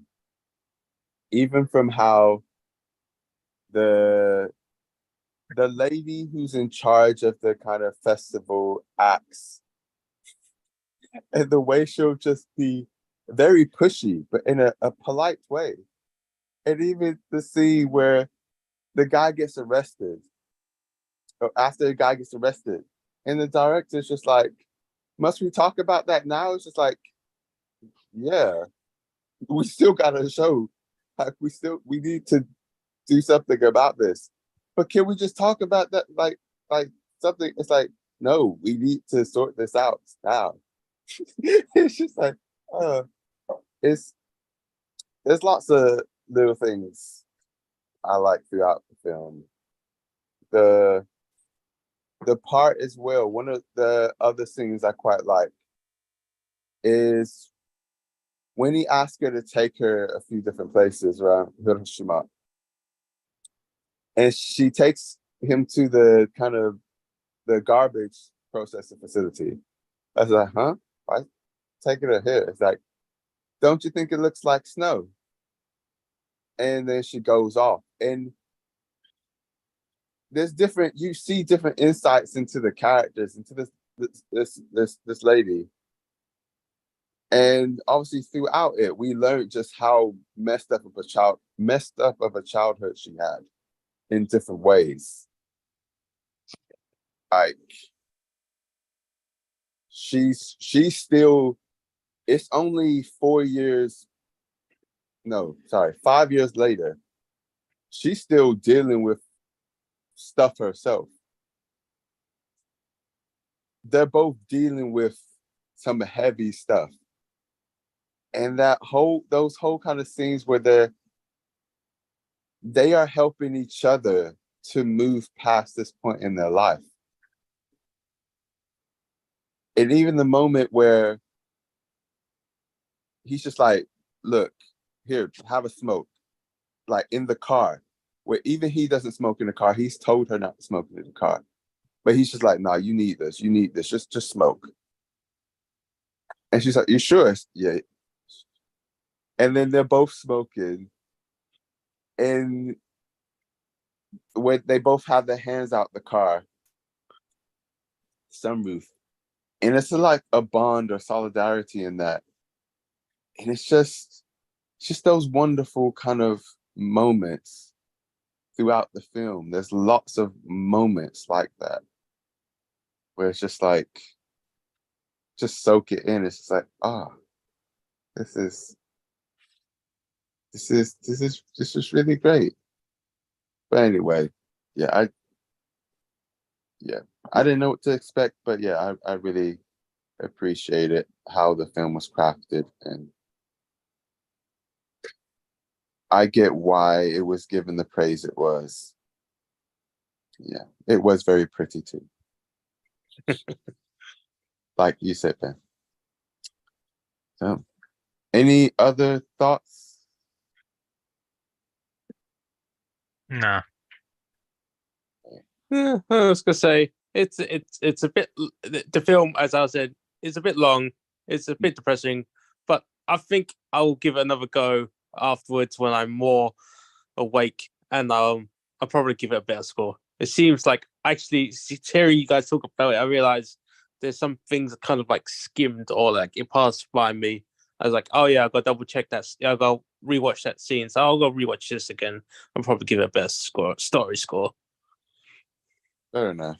If you obviously, you don't have to. If you do, yeah, like you said, I would take, when you have energy.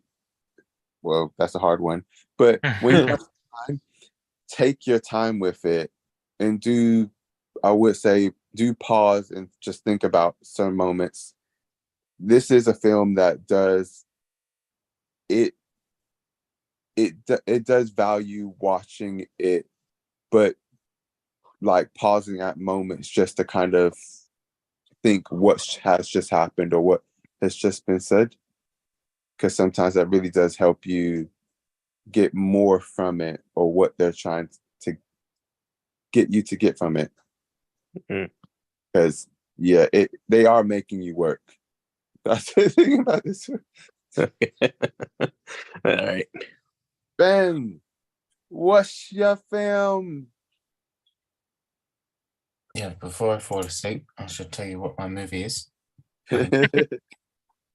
It's stars film club classic actors that we all love and have been on in the big list for a very long time, which includes Nicolas Cage and Sam Rockwell.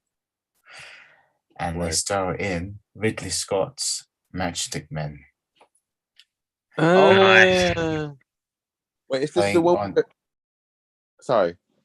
Playing on Apple TV and Amazon Prime. Oh, cool. Is this the one with the con artist? Yes, it's that story. I think I've only watched half of this. So, Worth watching the whole of it. yeah, it was good from what I remember watching so far. It's my favorite Ridley Scott movie, and probably his most underrated. Really, Yeah, That's everyone interesting. forgets about this. that's big praise. Mhm. I mean, he's done some great films. Would you Even with say it's your Alien, it's still favorite one of those. Nicolas Cage film?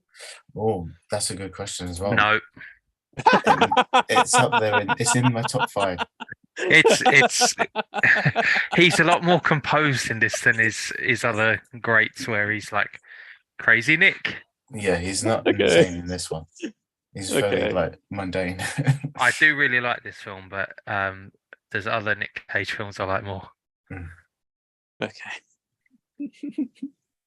Ooh, That's very fair.